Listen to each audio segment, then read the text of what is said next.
Welcome to Diablo Warcraft Reloaded, a podcast brought to you by Mash Those Buttons, covering World of Warcraft Classic and its community.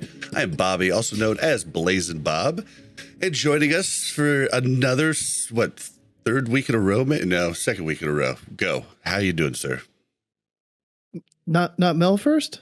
Right, he surpassed me. He apparently just thinks you're more part of the podcast actually, than me now. My microphone was blocking her now that I'm realizing it. Yeah, I was just talking to you. It's not like you forgot I was here. Come on. It would have been fine. It was Go who made it awkward. And our third host on the podcast, Mel. Welcome, Mel. Yeah. Great. And we have a big crew today. We also have ScotteJaye. How you doing?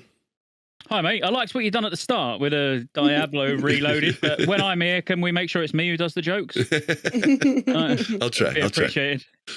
Yours are always better, so you can always one up me. A little bit darker. Maybe we should rehash what we was just talking about before we actually went live. Maybe a really happy way to start the stream. But no, thank you for having me again. Hello. Thank you for coming.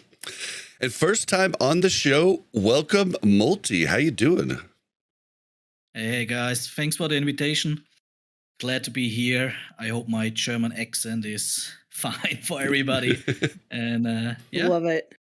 Yeah, you're it was funny because you sent me your time zone and I was like, God, I thought he was in Europe somewhere, because of the accent.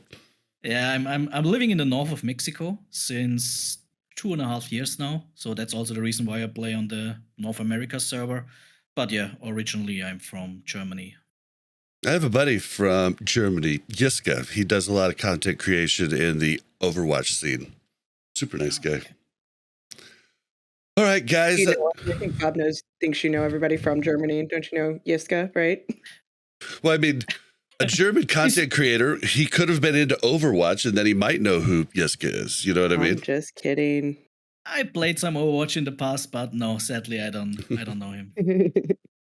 Well, he does a pretty good podcast on the Overwatch League at the moment called Tactical Crouch. Perfect podcast name. All right. Okay. I'd like to thank I lost my notes. I'd like to thank our tank patrons in Thick Lizzie, Croxford, Braxton, and Turtle Whale. All right. I wrote to remind everybody that this airs on twitch.tv/BlazinBob. That's BLAZZINBOB. We're going to get into some voicemails, have a couple questions there. Then we're going to talk about what we've been doing in WoW lately. We're going to hit a little bit of news. And then at the end of the show, we're going to get to know Mulltiy a bit. So it might not be an episode that's, long like they normally are, but famous last words. We'll just have to see how it goes. Oh, so with that being said, you guys, let's start out on a voicemail. Of course, I lost those. Nope, here it is. Hey, everyone. Just calling in again. It's been a while. Zunder from Mankrick. I was just listening to Go on the most recent episode talking about how they lost 2 people recently. We lost our 6th healer that we would usually use. Just, I don't know, we had 6 healers, so sometimes they'd go DPS, sometimes we'd use it. We were doing our alt GDKP, which is got every hard mode except Algalon now. It's kind of just our alt run. It's like half guild, maybe more than half guild, and then a few random people. And I don't know, we were just doing Razor Scale, and then, our guild gives each other shit all the time, just for fun, no one takes it seriously. Then someone died, and I don't know, I think maybe we didn't phase it before it went up, or it went down the DOS or something, and someone was like, oh, I blame this guy, and then our raid leader was like, well, I blame this guy, he died. And then after Razor Scale, he logged off and left our Discord and hasn't come back since. So, people maybe he was just done with the game. Maybe that was the straw that broke the camel's back. I have no idea, but it is hard to lose people. I was just curious how your guys' alt run's going, if you've gotten most of the hard modes. I try and tune into Bob's stream when I can, but I don't have the attention span to watch through it. Anyway, I hope you're all doing good, and hopefully TOC's fun. Doesn't seem like it'll be for very long. I've also been leveling a warrior on Benediction, just to maybe eventually one day get into your guys' alt raids or hang out with you. And I've been in Josh and the Mere Casuals Guild, just leveling, chilling, you know. Not a bad experience. I don't really like alliance leveling. It feels weird and I don't know where to go, and my rested XP is only for Horde apparently. I didn't realize that, so I only got to use it to level 30. Anyway, have a good day. See ya. Well, what I took from that is you need a new guide from Rested XP. Make sure to use code RELOADED at checkout, Zunder, for that, and that would be wonderful. And I was cracking up with Scotty because Scotty's like, and then I'm a porridge. I remember the first time I did a voicemail with Scotty, and he was like, and then I went and had some lunch, and it was okay. There was two things I was laughing at there. I'll start with the happier one before I go into the dark one. So the first one I was laughing at was about only Go's really going to know what I'm talking about, and I'll tell you maybe off air. But what I was picturing there, Go, was my emote on our guild's Discord halfway through that. I was just picturing that full screen. And then the second thing was I actually thought that was going to be a really, really depressing voicemail because of the long pause when he said he died and then said nothing after it. I was like, oh, God, yeah, I mean, that's a bad way to lose one of your raiders. Oh, God.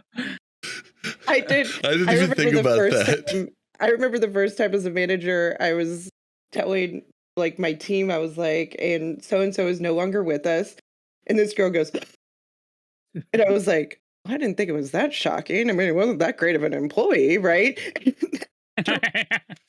Afterwards, I find out she thought I said he died. Like he was like dead and no longer with us in this world. And I was like, oh my God.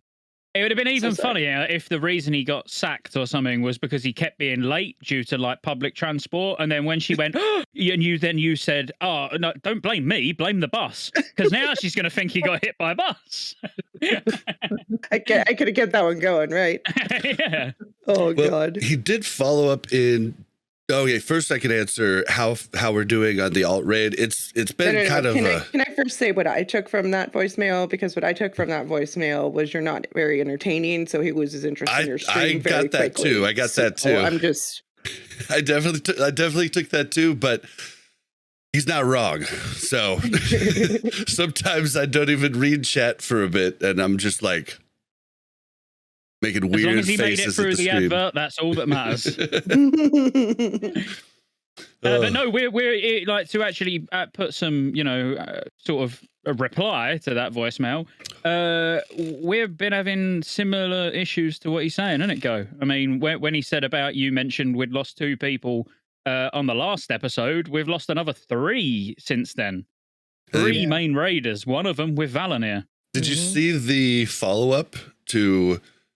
I got it right underneath the listener voicemails. This was in Discord. He was talking about like bringing new people in. How does loot list work with that? Like, and so I thought it'd be a real interesting question for you guys to cover because that shit sucks, right? But sucks for the person who joins.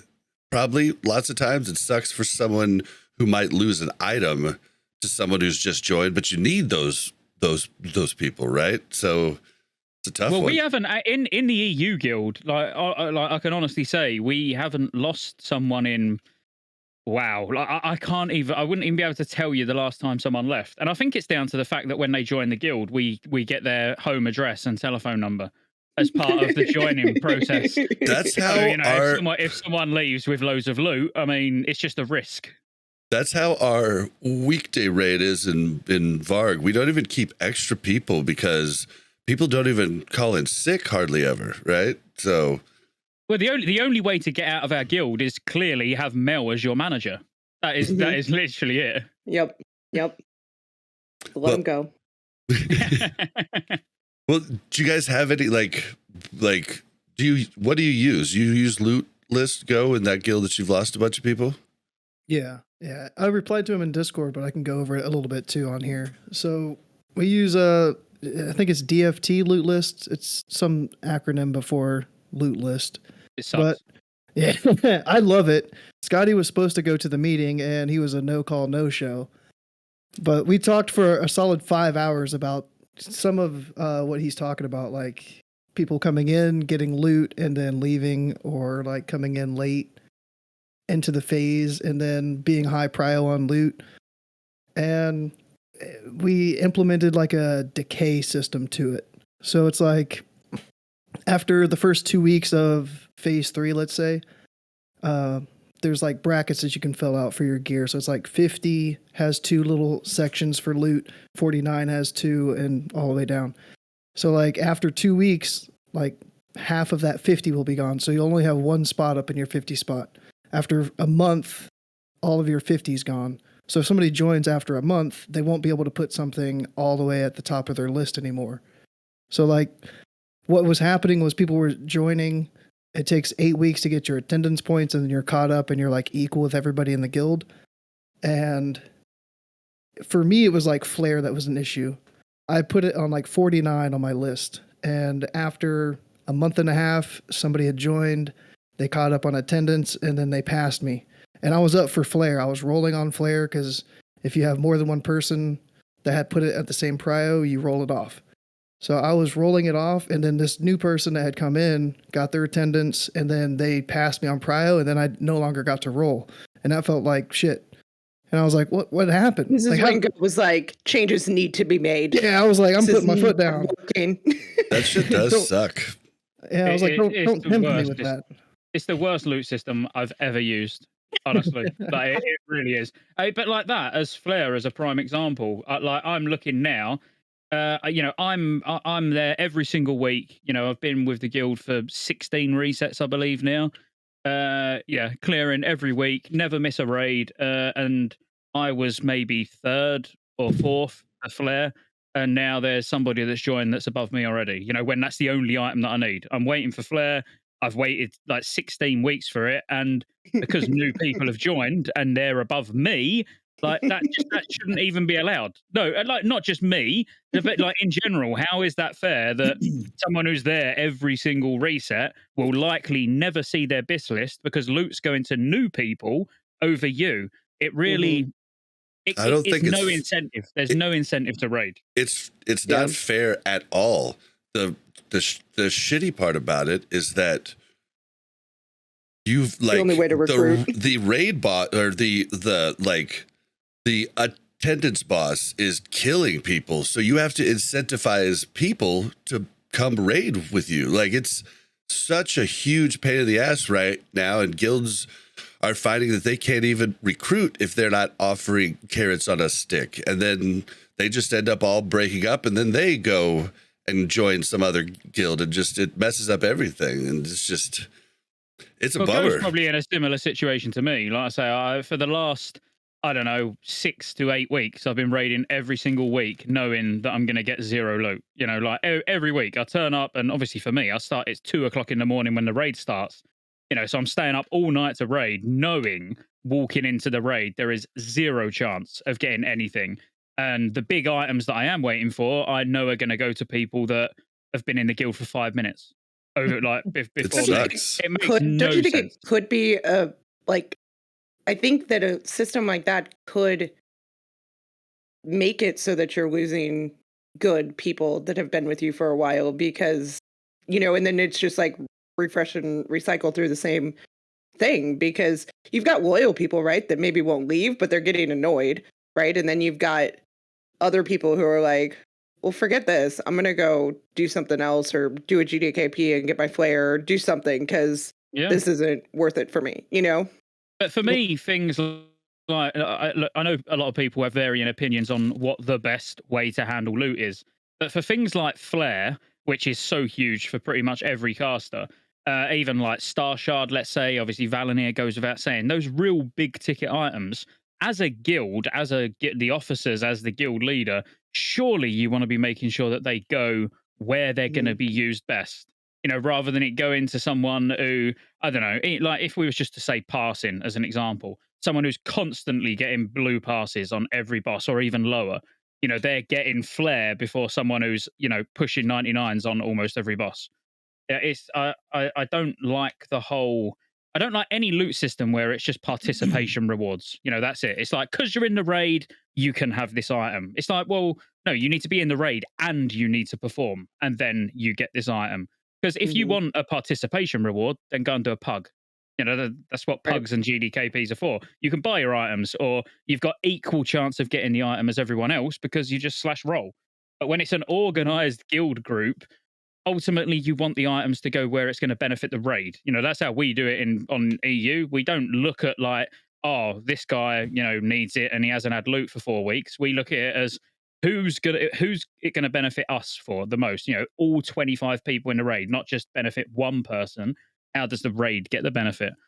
I but think that's obviously how Loot List doesn't do that. I think that's how all the top guilds run, right? Like, basically, like that's why Crix always talks about, well, I'm gonna have to wait till the blah blah blah class, the blah blah blah class gets it, then I get it. You know, like so. I mean, I think that's pretty, and that's why like the top end guys want to play the top end DPS because they're going to be prioritized items. You know, like if their class just does more DPS, you know, like they could be the same skill, but they play something lower, and all of a sudden it's no longer prio for them to get it. But sorry, Go, you were going to add something?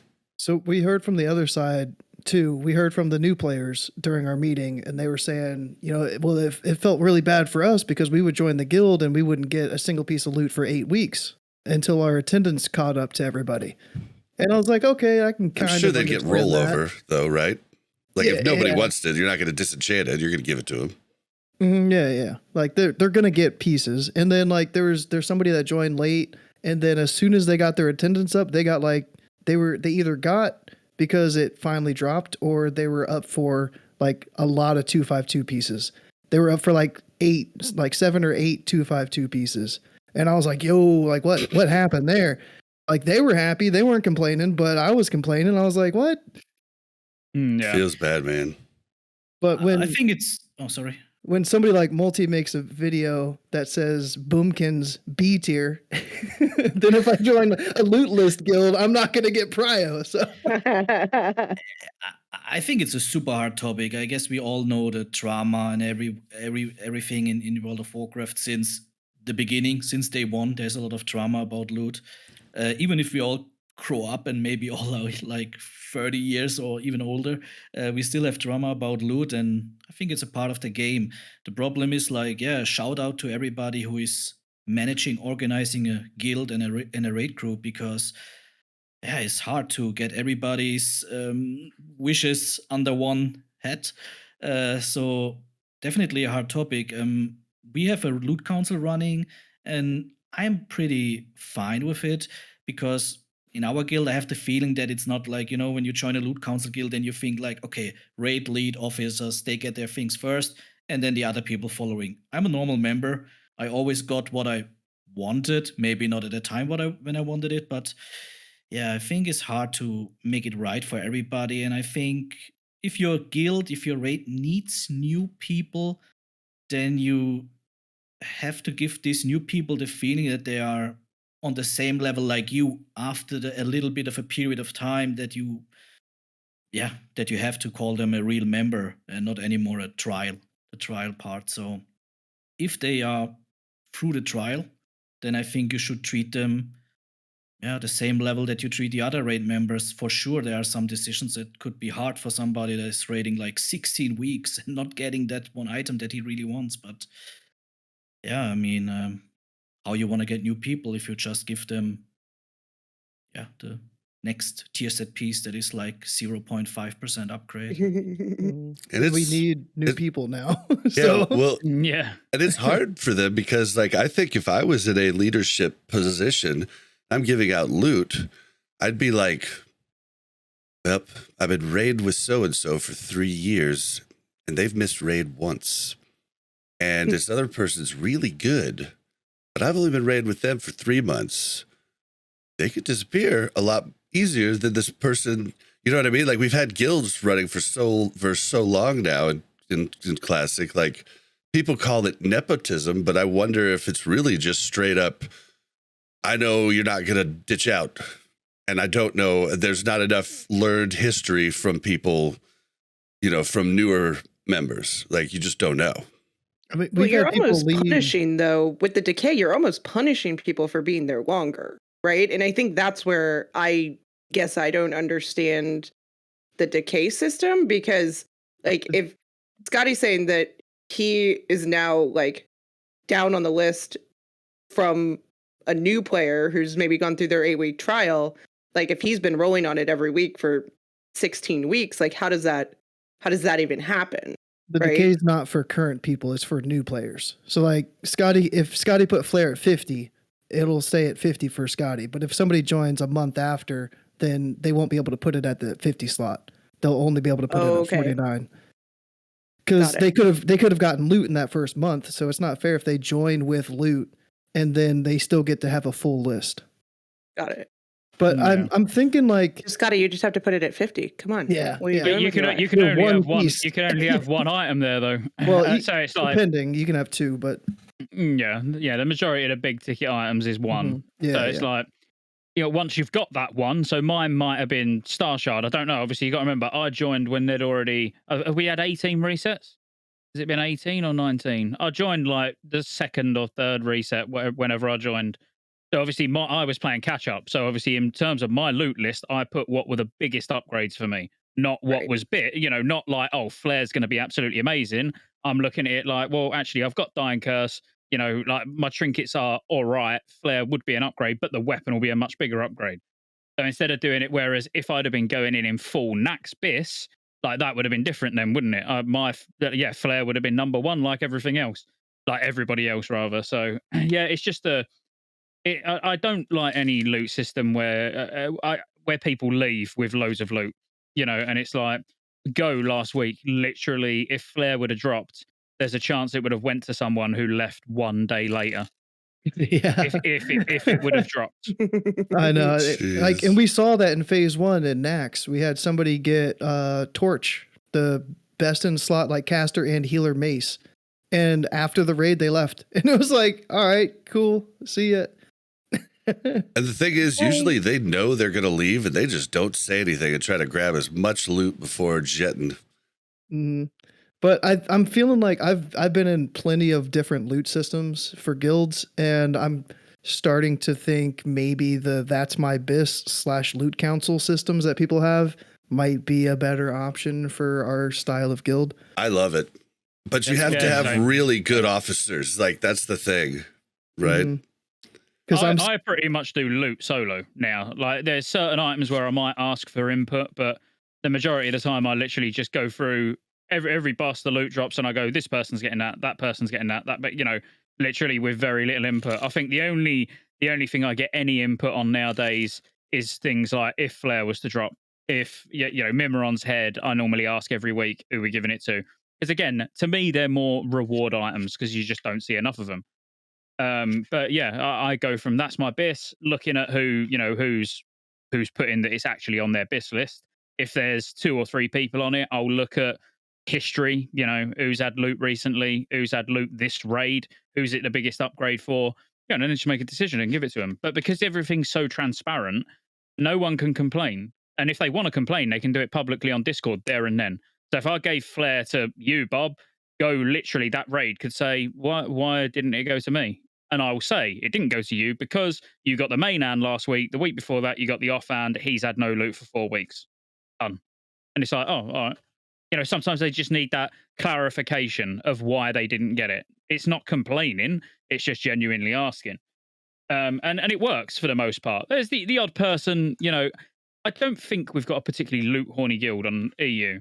We all want the raid to do well. There's a few people that, take getting loot a little bit too seriously, but the majority of us are all like, Whoever is going to, use it to the best of their ability and is going to bring the most damage or heal into the raid, that's the right place for it to go. So obviously I take everything first and then it's out to everybody else. See, I like the loot list because I can like tell the council, the leadership, the raid leader what pieces I'm most interested in phase to phase. So like if it's just a pure loot list, then I don't care for that because somebody's going to watch a video on YouTube that says, hey, this is the BIS list for all these classes. Warlocks get this first, mages, and then boomkins. And I just get screwed every single time.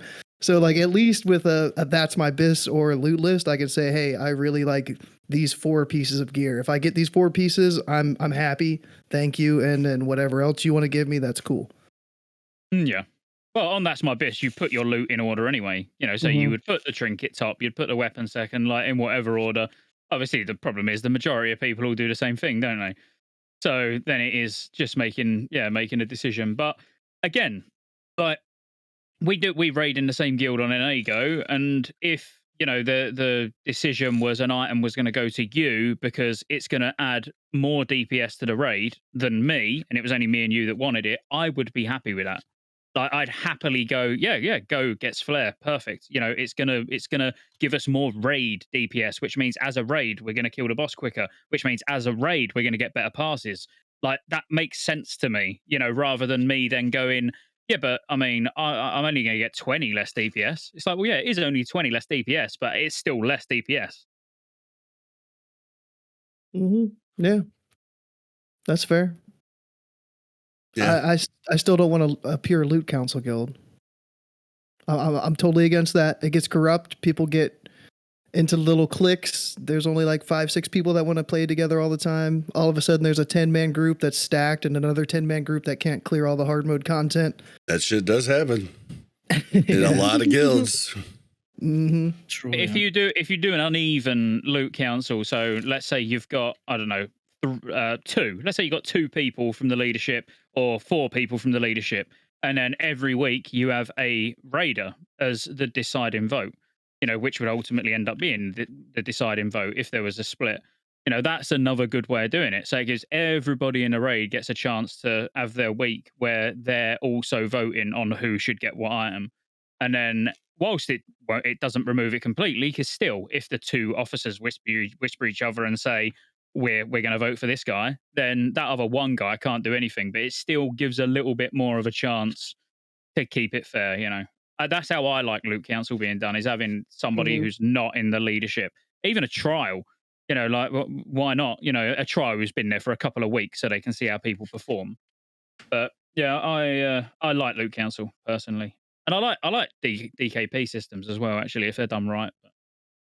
Yeah, DKP is just rough. Like when people switch classes, that would always drive me nuts. And like I'd be like, how in the hell is he going to get an onslaught girdle when I've been going for that shit ever since we started, and we're at BWL just because they came late and got all the other gear that I have super cheap because nobody rolled on it because everybody's already got it.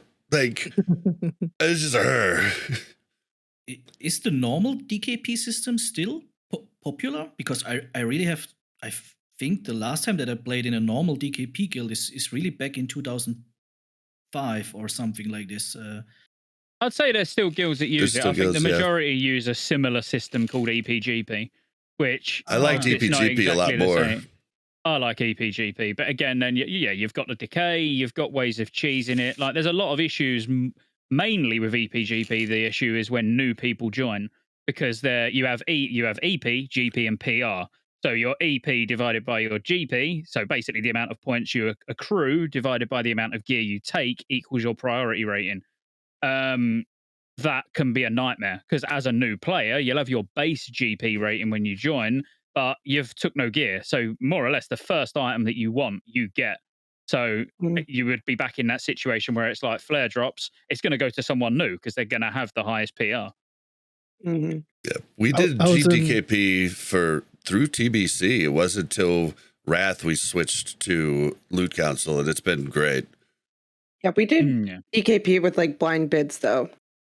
Yeah, we did a little different. A certain amount of DKP, and you'd blind bid how much DKP you were willing to spend on the item. People got so mad because the DPS didn't want to bid enough, and so healers got items that the DPS wanted, and I'm like, No, all you have to do was bid more. that's You not got true. more. You just The didn't do it. Warlocks refused to bid high on tier, all of them except for me. So I was rocking my freaking cent bonus in like week 2 because I just overpaid for everything. And like I got 99 parses across the board because of it. And the other Warlocks low bid all of the tier and then just kept bitching that the healers were getting. And it's like, dude, spend some of your stuff. You're trying to save up for that big old staff or whatever it was we were trying to go for. I also got, I got the dagger last, but I had a lot more fun during that content early on because I got to parse. The thing I like about DKP is that you can really customize it heavily, so you can have clear sort of ways of earning DKP, even outside of raids. So maybe you'll get 1 DKP per stack of herbs you put in the guild bank. You'll get, so it's a bit like GDKP in that fashion. You go out and you buy gold, you farm gold like Go does, and obviously everybody does the same thing like Go. They all farm their own gold. It's a way that you can actually go out and get extra currency to then be able to try and spend in raids. And then you could even have like raid bonuses. If you finish an Ulduar clear in under 2 hours, let's say your goal was 2 hours, you finish in under 2 hours, everyone gets 100 for performing well in that raid to enable that raid to go quicker. I've always liked the idea of actually getting our EU guild onto a DKP system with clear rewards of how you can earn it outside of raids, but it's just a lot of maintenance that I can't be asked to do. It is a lot.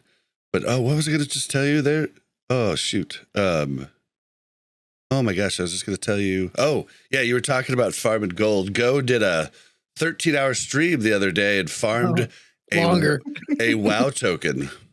15 and a half hours. 15 and a half hours. And I was like, damn, I made about 8K in an hour and a half in a 54 out of 54 10-man.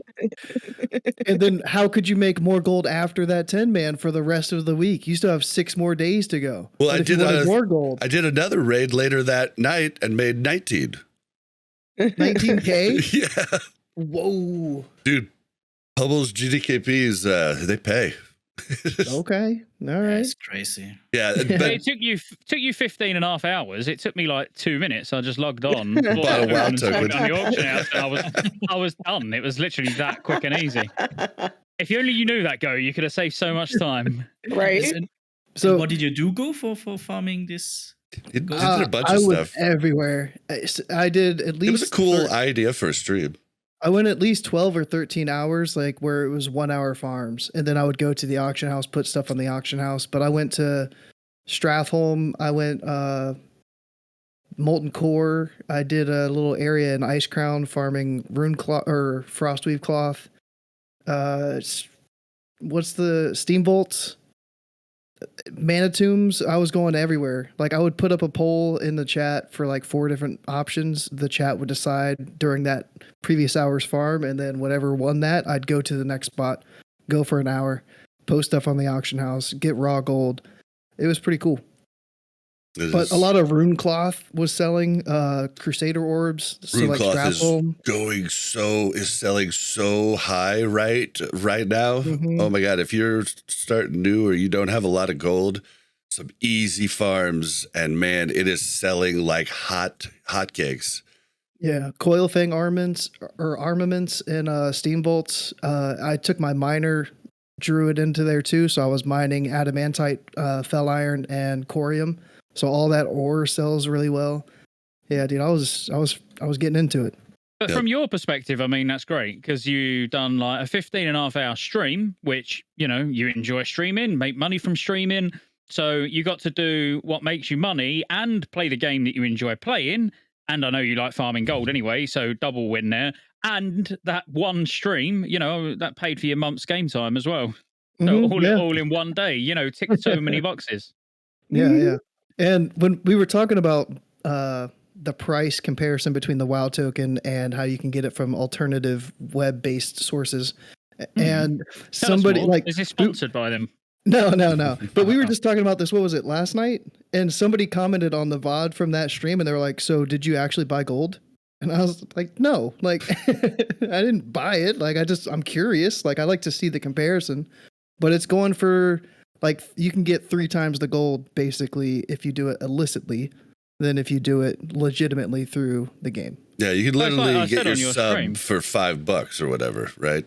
Yeah, but if you want to do it safely, I said when you were streaming, Go, was that you could technically buy the gold from these dodgy websites, have a burner WoW account that you use that gold to pay for a WoW token with, to then send the excess gold to your main account to then have gold left over and pay for its game time. You know what I mean? So you can literally, you can get more gold and play the game for free, paying for 2 accounts and knowing that your main account's never going to get banned. I mean, kids, don't do this at home. I could just do a 48-hour stream and then get what I would get from buying $20 off of a website in actual sell farming. the gold. Oh. Yeah. I can make $20 in 48 hours if I want to farm it and sell it to a third-party site. The new look at things. It's that easy. Yeah, that's all you got to do. Well, Oh my god. all loot systems have pros and cons, and like, there's just like, there's no perfect system, and loot, it sucks. Like, this is basically what it boils down to. And My advice to people is just don't care so much. that was what I was gonna say. That's the best advice you could give. Not big of a deal. Like, you're gonna get it. Like, who cares if you got it before so and so got it? Like, it just stop caring so much. It's not the end of the world. Tell you what, though, we know how to drag content out, don't we? 45 minutes on one voicemail. Let's go. This is what Bob gets for saying, oh, it's going to be a short All podcast. right, well, let's move on to the next voicemail. It's an interesting question, I think, too. I can't remember. I listened last night.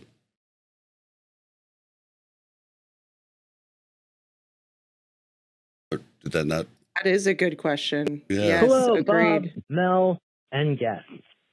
So, Mega Casual here with a question regarding raid difficulty. Yeah, I know it's a little bit of a weird topic to bring up and everything else, but so last I checked, even now, still 50% of the player base have not been able to kill Algalon and Yogg 1. Part of me can't help but look at those fights and wonder, is it because people are caring more about parsing than actually doing the mechanics?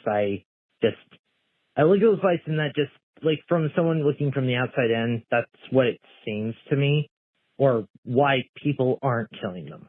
Maybe that is a reason, I don't know. But does it benefit? And do you think it is finally time for those Ulduar nerfs to happen? Because even people that have cleared it at this point, I would think, when you're farming, it's like, I just want to kill it and be done with it. It's like, yes, we did the accomplishment, guys. We're all happy now. But I don't know. Do you think it's time for those nerfs to finally happen where it's accessible to the player base? I don't know. I'm asking. And I guess a second. All right, so let's just hit that first.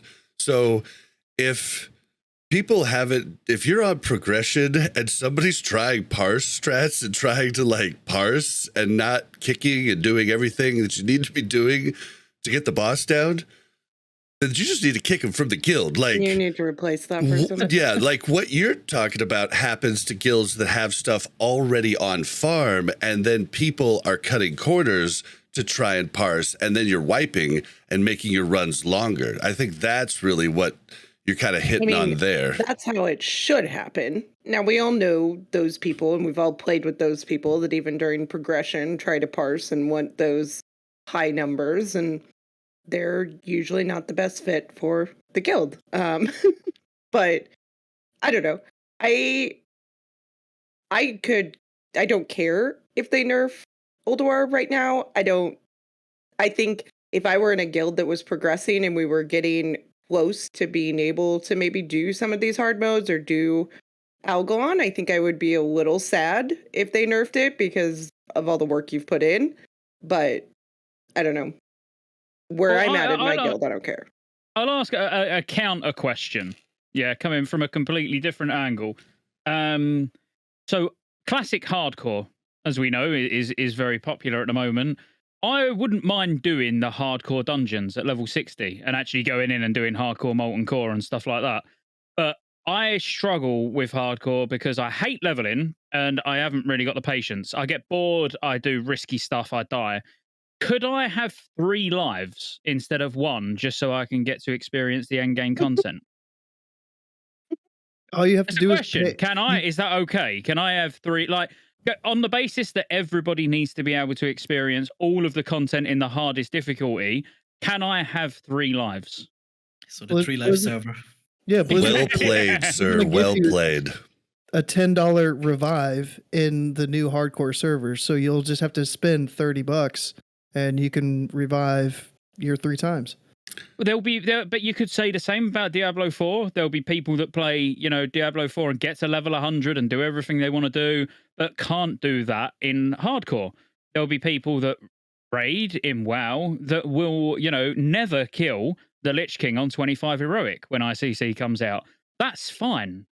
Well, We don't need everybody to be able to do the hardest content. Otherwise, what's the point of it being the hardest content if everybody can do it?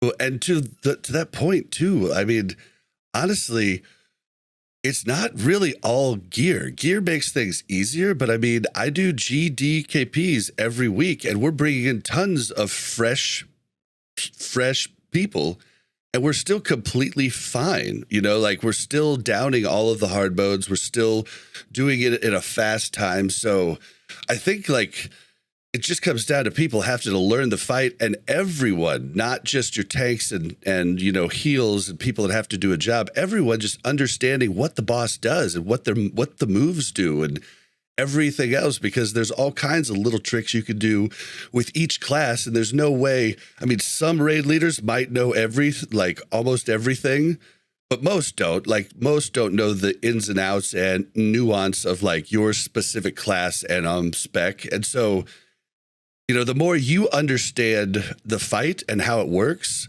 the more you can do better. And it's just not like Molten Core and Blackwing Lair where really you just had to worry about your rotation most of the time. Well, we got people rocking around with, you know, like between 5.1 and 5.4k gear score, you know, in higher levels of gear, like full hard mode. You got to remember, Algalon was killed at launch within like 90 minutes of it coming out. So yeah, nothing can be blamed on gear on the basis that people was doing it night 1 in full Naxbis. Yeah. And probably their whole raid was probably not full Naxbis, because like us, we never had full Naxbis when Ulduar launched. We had people missing Dying Curse still, missing, Torch. And that goes exactly to my point. And the reason those guys dropped that in that gear is because they spent tons and tons of hours on PTR and or played private servers for years. Like, once you know the fight, you can do a lot of cool stuff. Mm-hmm. Yeah, absolutely. Dude. But in terms of the question, I don't like. Go on. Sorry, you crack on. No problem.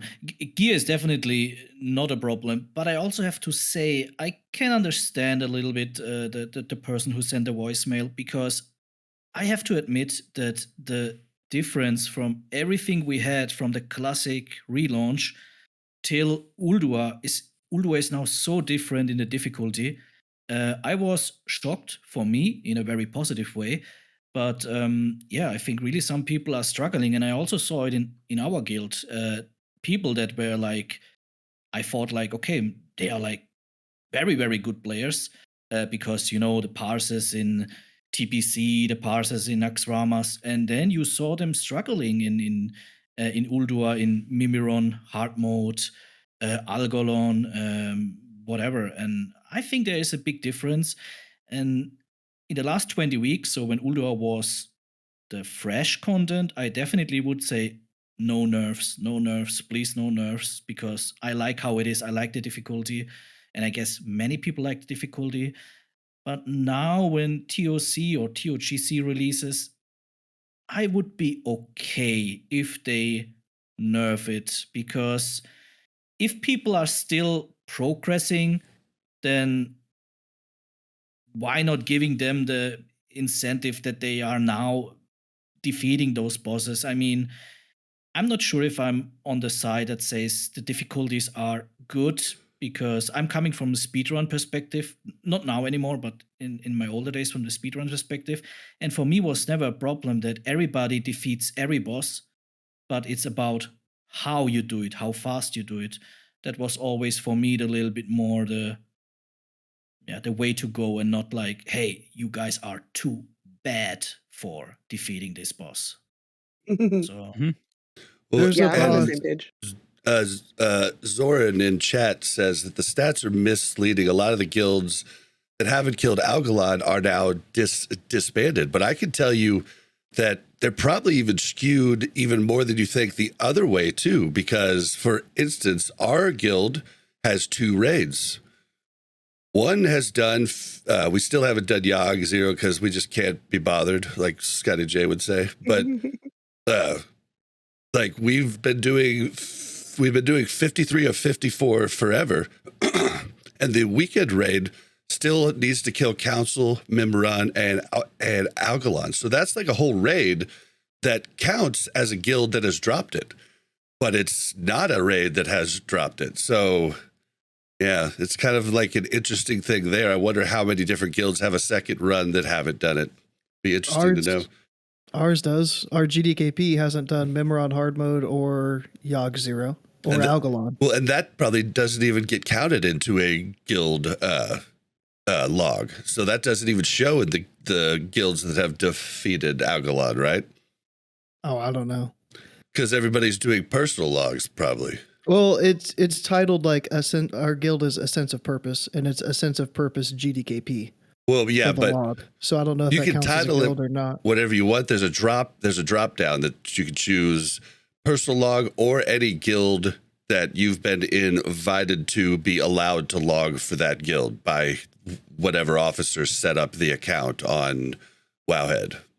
So yeah, there's probably a lot of people that are dropping it and are dropping it that don't don't put it in there. So the stats can be misleading a bit, but it's all we have to go by. Yeah. But it is also current content as well. Like even in phase 3, Ulduar's current content. You got 258 gear that drops from TOGC Heroic and then 252 from Ulduar. It's only 6 item level difference. If it was nerfed into the ground, like it'd be very easy way to get extremely powerful gear. Your Are you doing clicks a are coming kata through pretty bad there. You doing a kata heroic right now? What are you doing? Oh, sorry, yeah, I am. I'm not actually doing a heroic. I'm leveling on my druid. I mean, I'm researching everything we're talking about. Oh Sorry. yeah. Of course. What is the percentage of guilds? How many percentage-wise guilds have Algalon or Yogg 0 down? I haven't looked it up in a while. I think they said 50. But yeah, I mean, that could not be accurate. The last time I looked it up, it was it was more than 50 hadn't dropped either 54 or 53. But as far as the parsing goes for that question, it's so hard to tell because it just shows 75 different levels. You'd have to I had to go through the first time and use a calculator to add it all up. So oh yeah, I was there with you. You were like, yeah, somebody was calling out numbers. The other one's like trying to add it on the calculator. Yeah, and it's quite a bit, but as you can see, if you go to progress on Warcraft logs, there's no way to tell, but it is a pretty big number that still haven't done it. It might be under 50% now, but I don't know. I would like to know if the problem is the 1 hour timer, so that you never can really. Oh well, we're gonna talk about that in the news. We're gonna talk about that in the news. Let's actually just table this about the nerfs and stuff, because I think the news is better. But let's go and just see what the last part of this is. Question kind of linking into this. It's a little bit about GDKPs and what could have been an alternative. And I kind of got the idea when you guys were talking about the token a couple of weeks ago, and Simon and I brought the idea of badges. Well, let me ask something in question. If Blizzard tomorrow said, okay, to help combat or making people not so encouraged to buy gold, which is real weird now that we have the token, which another side note really quick, I think the token is criminally under. I mean, $20 for 5K when you can pay $2 for 6. That's not gonna help. He pulled that $2 for But 6 out of what his if ass. they said, okay, I'm we're gonna sure. take all the chase items and put them on the badge vendor and make them really high, like your average? I don't know. I'm throwing out random numbers here, but just for the sake of argument, let's say dark matter was 1,000 badges or something like that. Would that have been a better system, you think, than the token, or do you think that's something Blizzard should put in? So Anyway, those are pretty much my questions. Hope you guys all have a good show. This is Mega Casual, signing out. So he's saying all of the items are on the vendor, but I mean, 1,000's a little much, but I mean, I'm sitting on, I'm sitting on 300-ish on all 3 characters at the moment. I mean, he's saying like have all the gear. I could say maybe I would agree with that for the high prices after that current tier's over. Maybe there's a new vendor that shows up that you could spend a really big amount of badges on to get that piece that just never dropped, so you don't have to bear through that one rig. Well, they're doing it for hard mode 10-man loot, and it's sidereal essence. It's a different thing. Right. So, but like, I kind of like the badges more because I'm not looking forward to running 1 billion heroic pluses on my alt rogue. I don't know. I think that they could test it out, something like that, on like the new season of Classic, whatever it's going to be called. Season of Mystery. Season of Mystery, yes. If they did something similar to that, where it was like a token-based system or not 100% personal loot, because that kind of felt bad when it was just like, oh, okay, everybody had like an invisible role and maybe you got loot or maybe you didn't each boss. I didn't really care for that, but getting like a emblem or token, whatever, and then I could choose what gear I want to buy. Like, I like options. I like to be able to choose what I get. You're gonna get a lot of that with TOC. I'd be okay with that, something like that. But I don't know for Wrath if it would work, like right now. Like if they did it for ICC, I don't think I'd want current tier. If they did it for ICC, that'd be kind of weird. There's a reason I get like shit on in YouTube comments by, real casual players, the ones that have got like 18 wives, 6 mortgages to pay, 2 jobs and only work, they get to play 15 minutes a week. It is because of the hot, like, I just think we're so entitled as a player base. It's like, why do you need to go into the next phase in full BIS? Why do you need access to all of these items? Sometimes you won't get them. That's it. Sometimes you'll go into phase 4 and you won't have phase 3 BIS. Sometimes you'll go into the Kata pre-patch and you still haven't got your full BIS from ICC. It's fine. Actually, we don't need a way to get them for free. Like, it's okay, cool. So I have never finished a tier ever in full BIS for that tier. I have a chance in Ulduar. Comets is the last thing that I absolutely need to be full BIS. It would be the first time. I always get like 1 or 2 items off, but I almost never have had full BIS before the tier is over. So, I mean, and I don't ever miss raids. I go to every 10-man, like, so. But that's fine, isn't it? It's fine to go into the next phase like, without all your gear. It's something I never expect because it's never happened to me. And it would have rarely ever happened back in the day. And back then, you're talking, we had twice as long in each patch, where it was a patch, now it's a phase. But, we'd have been doing, Firelands for 2 or 3 months more than what we'll do it for now. And yes, it would have took longer to progress, but you still wouldn't have gone into the next patch with full BIS. It would have been very unlikely. I don't like the way it's constantly just like add in ways just to be able to get gear for free, add in nerfing things so everybody can do the content. It's not needed. Like, take a completely different game, not World of Warcraft. Let's say Tony Hawk's Pro Skater on the PlayStation 5, the remastered version. Awesome game. Yeah, I love it. That's why I picked it. There's achievements on there or trophies on the PS5 that are brutally difficult to get, and like only 0.5% of the people that have played the game will get it. And it's because it's too hard for other people to do. It don't mean you don't go and buy Tony Hawk's because it's too hard, because you still get to do all the content. I will push back on you on that example though, because that's a bragging right. That's a cosmetic. That's why I liked the way loot worked prior to Wrath and like hard modes. Like I love the hard modes, but I wish there was different incentive besides the best gear, if that makes sense. Like I enjoyed watching the speed runs because those guys were in the same gear I was, right? And I was like, but I feel like somebody watching Mythic raiding now is going to be able to be like, well, I could do that. I could do that if I did this as a job and didn't have to work. I could totally do what these guys do.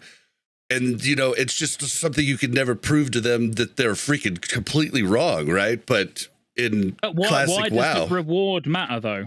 Like you because said, it makes you better. Because it makes your character better. Like, and you can do more. Still shouldn't be relevant though, should it? Because I think it is. So what you're saying is it's not fair. Like, let's say you can't do Algalon. I know you've killed Algalon, but let's say you can't. So what you're saying is it's not fair that you can't kill Algalon because you need that loot to be better. No, I would never say fair because I don't think anything in life or MMOs or even gaming is ever like fair. Like life just isn't fair, but I don't think it's as fun. Like I think it brings down the fun for me watching someone. I mean, this is me talking from somebody who wouldn't be able to do Mythic raiding, right? Like I can do everything now and I do everything. And if I joined a guild that did a ton of PTR, I would do everything then. Like, but it sucks for the people that can't do that don't have the time that I have, that don't have, Yeah, but time. I don't have the time. Every single guild that has downed Algalon before Algalon loot. Like oh yeah, that's story. That's the point I made earlier. I was just saying, like I was using like I really don't think the hard modes are a problem. Like I like them the way the difficulty they are. I'm talking about like how things change in the future and like how Mythic raiding. I mean, you're not going to do that. Like you're never going to have that like the gear set that they have, and like I just think that's a bummer. Like it makes it less exciting for me to see them do the same things much better because I'm like back in my mind I'm always like, well, what would I do? Your argument could be for the next raid, right? For the next raid, people who have Algalon gear could potentially do it much easier because they have the Algalon gear, right? But for the current raid, but vice versa. Honestly, TOC, they might be able to get some gear and then go back and beat Algalon because they've got more gear too. So the sad truth is that we're at the moment we're on part of a journey that obviously we can't see any end of at the moment, and every stop of this journey, which is going to be every phase or every expansion, is going to get progressively harder. Though the 50% that have killed Algalon, that same 50% will be lower when it comes to Lich King Heroic. That percentage will be lower when it comes to BWD, Blackwing Descent, Bastion of Twilight, killing Cho'Gall on Heroic and Kata. Like, it's going to get lower and lower and lower because the raids get progressively more difficult. And not just that, correct me if I'm wrong, but I think rotations are at a great spot now. I only played Rogue for the short time I played Kata. I enjoyed the rotation, whatever the new one was. I don't remember if we were assassination or combat, but does it as it go on, just rotations get infinitely harder as well? No, so for some specs, I wouldn't say for all specs. Like Feral Druid, for example, is pretty much exactly the same. From Wrath to Kata, there is barely any difference. You use Stampede now, so when you Feral Charge, you get a free Ravage. Outside of that, it's pretty much exactly the same. Boomy is not that much different either. Rep Palette, it's not that much different. Yeah. In Kata. Yeah, in Kata. Yeah, all right, you've got a different, how Eclipse works, but you're still ultimately going from, you've got Star Surge as an extra ability. Stop spinning around on your chair. Starfire. It's not complicated. All right, forget the word different. It's not complicated. And when you look at other classes, Rep Paladin's a lot more difficult than it is now, but for a good reason. Obviously, Rep Paladin is ridiculously easy in Wrath, so it's nice that it ramps up in difficulty a bit. But it's not complicated. None of the specs are like ridiculously hard to play. But the mechanics of the raids are just a lot more punishing. They are as punishing as Algalon. Ultimately, there's only several mechanics that you need to deal with, isn't it? If there's something that needs interrupting, you interrupt it. If there's something bad on the floor, you move out of it. But those things where you can get away with it, let's say you stand in the Green Rune on Iron Council for a little bit longer than the rest of the raid. You'll need a bit more healing, but you're probably not going to die. Whereas you stand in something in Kata, you die.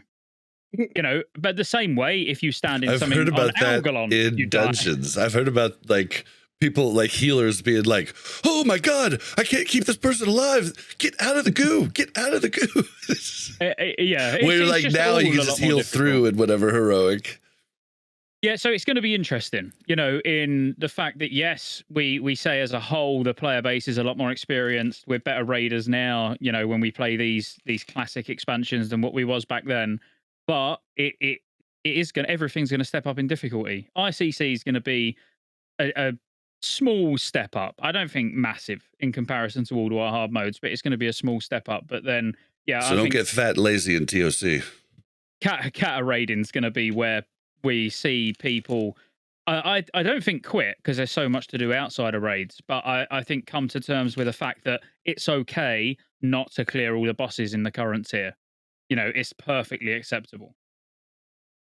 See, I want my full phase BIS before the next phase comes out. I'm a completionist, and I feel like I didn't play the game right if I don't have all the loot going into the next phase. So, like, my favorite part of the phases so far in Classic is pre-patch. Because I've got the whole, like, last phase to get loot, and then I've got a couple, like, 3-4 weeks extra to get, like, the rest of my loot, and then I'm like, yes, I've got it.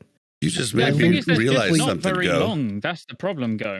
There's just not that we don't have the time to get full BIS like we used to, or like you even do in retail.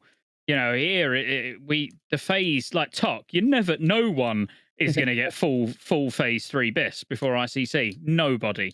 Even if you're a guild leader and you're trying to give yourself as much loot as possible, with how short that phase 3 should be, it should be virtually impossible to get full BIS. Are Keyword there already should. predictions how long it will be? 22 weeks. I mean, I'm personally hoping 12 weeks, absolute maximum, but shorter than that, preferably. You just made me realize something, Go. What's that?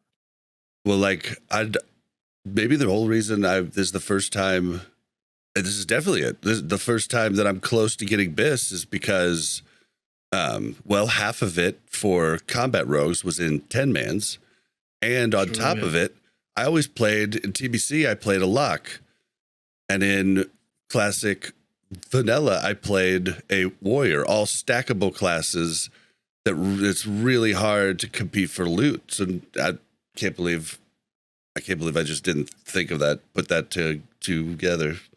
No, it's a really good point. Yeah, actually, in terms of the speed you get gear, definitely depends on your spec. My hunter that I told you about last time I was on is a prime example. I'm full BIS, all right, apart from the Yogg 10 belt, which I don't even want. But that's in like 4 resets. Yeah, you can get a hunter and go to GDKPs and buy everything almost for freaking for cost, right? Like for basically the lowest bid, because like there's just not a lot of them. So should BIS loot be in 10-man, or should all BIS loot be in 25-man? Because it changes in Kata, right? Like 10-man loot is the same as 25-man. Yeah. Is that a better system, or is it being like, some classes have 2 pieces from 10-man that are their BIS, but the rest is 25. Some have like half their loot is 10, half is 25. Like, what is there a good balance there? Like, what's? I think they went a little overboard. I want to grab a can of Coke or something. So all I'll say is you can all tell me to go back to retail, because I love the fact that 10 and 25 man drop the same loot. I actually think the Kata raiding system should have never evolved. It should have never changed in the future. It was like, I think perfect. The fact that 10 man is harder than 25 because you can stack less classes, bring less buffs, less debuffs. That naturally makes it more difficult. But they drop the same items, and it gives a lot more flexibility to the problem that we got in the first voicemail with roster issues. and the attendance boss, where on a Wednesday, if you've got all 25 people, you can go and clear half the instance. Thursday, when it's raid time, only 20 turn up, you can split into 2 10s and finish it off. You can't do that on heroic, obviously, but I really like that. I think it's perfect. Yeah, I don't know. I wasn't a super big fan of having to run 10 mans in the beginning, but now it's just so freaking fast. I'm like, okay, whatever. Like, it's actually something fun to do. But man, when we were early on and running 10 mans with whatever group we could, like, basically our main raid would split and do 2 or 3 groups, but there was one group that you're like, well, they've got our Shadow Priest, so they're killing Algalon. Like, and then have to rotate people. Whatever, they have our you need to be in a different group every say. time. Like, classes matter so much for Algalon. Like, I feel like you could take like every other hard mode out, even with a full melee stack, right? But Algalon, like, like, it's just. Yeah. Would you go 10 man? Nice. Would any of you go 10 man? Or like, in like, if say they changed it now where 10 and 25 drop the same loot, would you prefer to do 10 man every week or 25 still if 10. It was the same loot?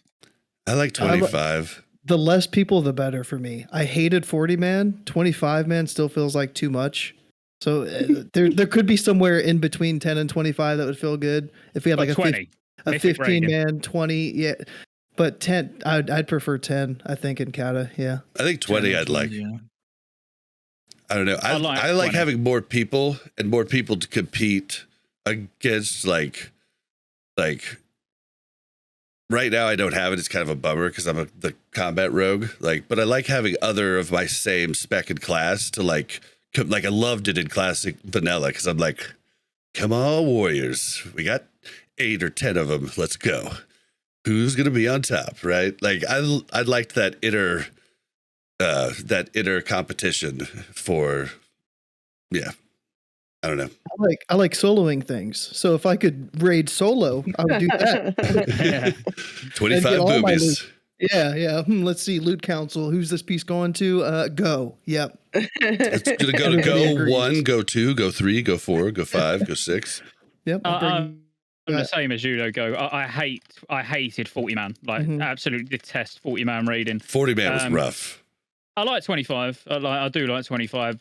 But yeah, I'd be very tempted to at least have one character that was just a 10 man character in Kata. I'd still do the 25 man guild runs, but then have like a strict 10 man team within the guild on our alts or something as well.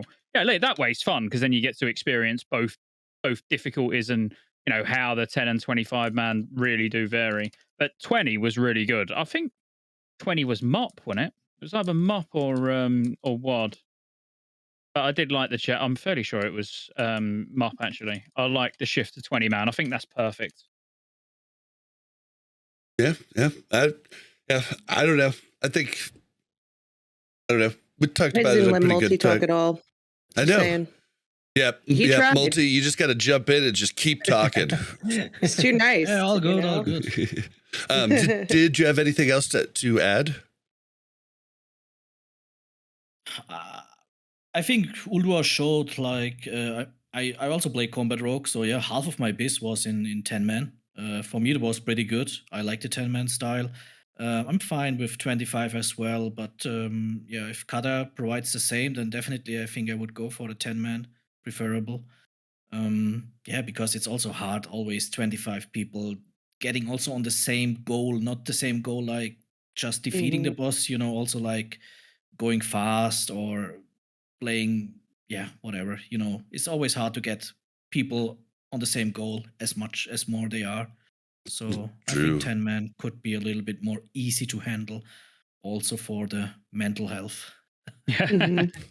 That's a good point, like goals, because some of our raiders want to do the achievements. I don't really care for the achievements. I hate them. Some of us want to do, it's like. I want to do them once and then be done. Mount, like whatever. I'm not doing Razor Scale again. No, I'm not doing it. Right. The achievement, no. I'm going to wipe on Razor Scale so that you can get your achievement. Yeah, it's not happening. And then they come on their alts. They're like, no. They're like, can I switch my alt in just for this achievement real quick? No. And then we do the 10 man and they're like, hey, I need the achievement on my tip. No, you don't. You got to earn your 25. It's How do you fine. really feel, Go? Tell me how you really feel that about kinda- achievements here. Kind of like that. Well, it started in Nax. People wanted to do achievements in Nax, like Four Horsemen. Do you guys still have PTSD from Four Horsemen achievement? Because I do. Oh, kill I them feel like all it at was the pretty same easy. time. We killing them did within it like 12 in- seconds. We did it in both 25-man and the 10-man that I did it in. It was actually pretty impressive how little we had to try. Like, I think it was like Yeah. 2 or 3 wipes on each. And it was just like, we bad. I think the I big feel like they thing- were more enjoyable in Nax though, because Nax was so boring at that point, right? I That didn't like Undying, sure, though. let's spice it up a little bit, right? Yeah, And you then- didn't like Undying because you died. When One someone says they time. want to do an achievement go, it's almost to me the same as at the end of an Ulduar 25-man when the raid leader says we're going to do OS 3D. That's I just break a little bit inside Dude, have you went back Or- and done it recently? Yeah. every It's- week. It's so Really? much fun to just like blow it up now because we're so much more geared.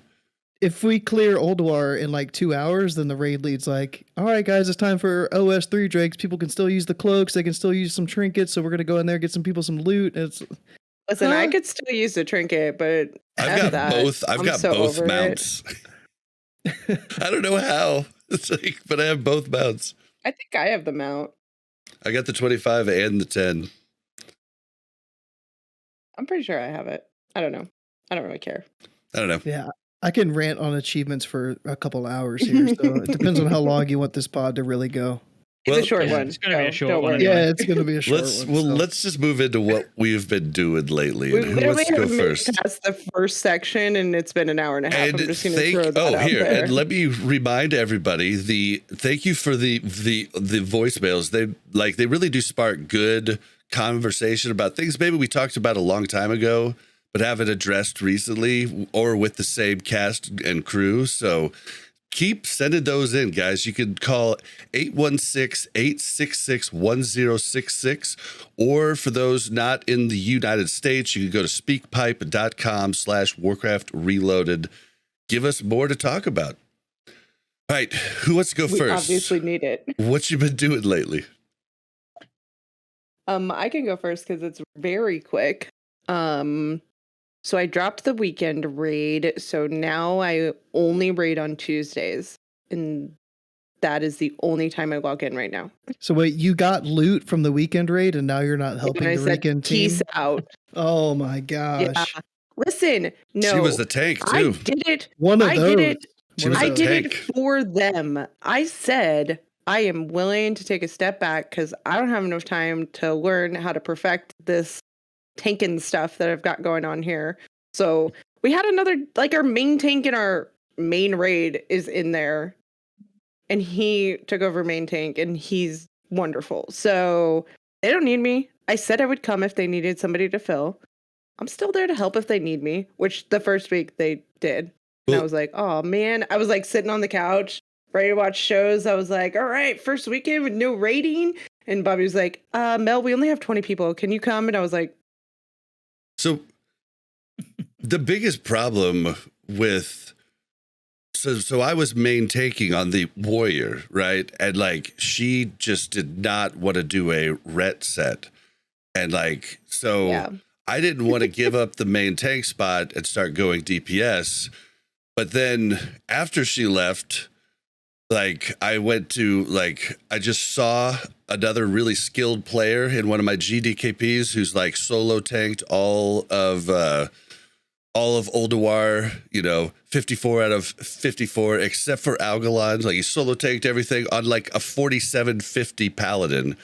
Then I saw him on his 5300 prot warrior struggle bus through so many different fights, and I was like, I'm griefing my freaking raid, my casual raid by being the main tank. So I stepped down as the main tank. So I think if I would have stepped down as the main tank before, she would have actually just moved into the main tank spot, and I think she would have been fine. It's debatable. I just don't have a lot of time. So I just I don't like playing a class if I don't have enough time to know everything about the class and play the class really well. So I just decided they didn't need me.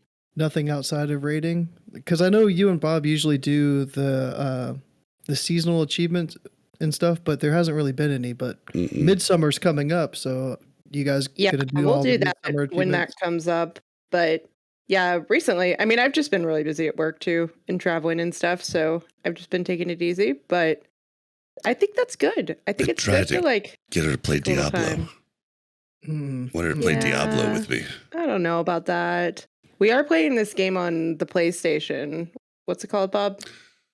A Way Out? A Way Out. It's That's Yeah. great. It's I made by played that with my brother. it's made by the guy that made It Takes Two. We played It Takes Two. And we want to replay it again as the different characters, but like we were like, maybe we'll It's give it a so break good. and then we'll play this other game from him. And then I found out that the game he did before that was Brothers, where you controlled the two. It was a little indie game on Xbox, and you controlled each brother with each of the two joysticks on the controller, and then It's like a each single player co-op. and then each trigger like did like their different moves, and like you work together, but it's just you, but it's your two thumbs and it's your two hands working together. It's But hard yeah, for Bob. It Takes Two. If you haven't played that with your brother, Scotty, you need to play it. If you liked, I have. Oh, No, I it's- have. Yeah, we completed Okay. it. Absolutely amazing. it's so good. So amazing. And it was much longer than I thought it was going to be. Like it just like there was just new things that came up and every level had like cool abilities. It was so cool. So, yeah, we've been playing that a little bit. So that's been fun. But yeah. I'll get back and I'm not not enjoying WoW. I just right before a new tier or new raid comes out, I feel like it's nice to take a little bit of a breath. I feel like it's super healthy. Yeah. Mulltiy, Scotty, what have you guys been doing? Not much at the moment, I have to be honest. Shame on me, I'm a raid logger at the moment. I mean, I think that's what we're all doing at the moment for the most part. I guess so, the most part of doing this. Diablo 4 a lot. I mean, that's not in WoW, but you know, Diablo 4 is the big topic at the moment. And in WoW, it feels like another alt, maybe leveling. I always level them to like 20, 25, and then I think like, man, it's not a rogue. I want to play a rogue. And then I already have two rogues. I got two also. Yeah, exactly, yeah. And I mean, a third rogue, come on, that makes no I've sense. been thinking about it. Yeah, honestly, the same, because every class I play is like, man, now this ability or this ability from the rogue, it would be so nice. But I kind of want to do Feral just because it's so similar to combat. Mm. I think got- Feral, There's a you need a certain type of person that plays a rogue, you know? I don't know. Yeah, a very kind and decent person. Exactly. That is Smart, yeah. no. Definitely smart. There's people that kill me in Charismatic. the world. You know? I remember phase 2. I remember the rogue. Oh, never forget. I need to, before BlizzCon, I'm going to have that shirt. It's going to say phase 2 on the front. Then on the back, it's going to say never forget. Hmm? Then there'll be a Warcraft Reloaded something somewhere. There'll be a dead Mel. A picture of a dead Mel. So you've Trying been to get playing. to DMEs. So how many people do you raid with? You raid with 2 or? at the moment, I only raid with one character, and I also dropped the 10-man like 5 weeks ago, I would say 5-6 weeks ago, because I have everything from the 10-man, and we also had a little bit of struggle. We only had, at the start, we had like 3-4 groups running 10-man, and then it was going down and down, and then at the end, we only had 2 groups, and 2 groups for 25 people means not the best. And so I stepped out when I had the items that I needed, not because I did not want it to play anymore, really because they always were asking like, hey, somebody fine with going on the bench? And I said like, hey, I'm fine. And you know, when you're doing this for 1 or 2 weeks in a Yeah. row, then the people think like, okay, this guy is done with 10 men. So, but for me, it's fine because, yeah, honestly, Ulduar takes a little bit more time than I thought before it's starting. So we are still needing a complete evening to clear it. The last 2 weeks we made achievements.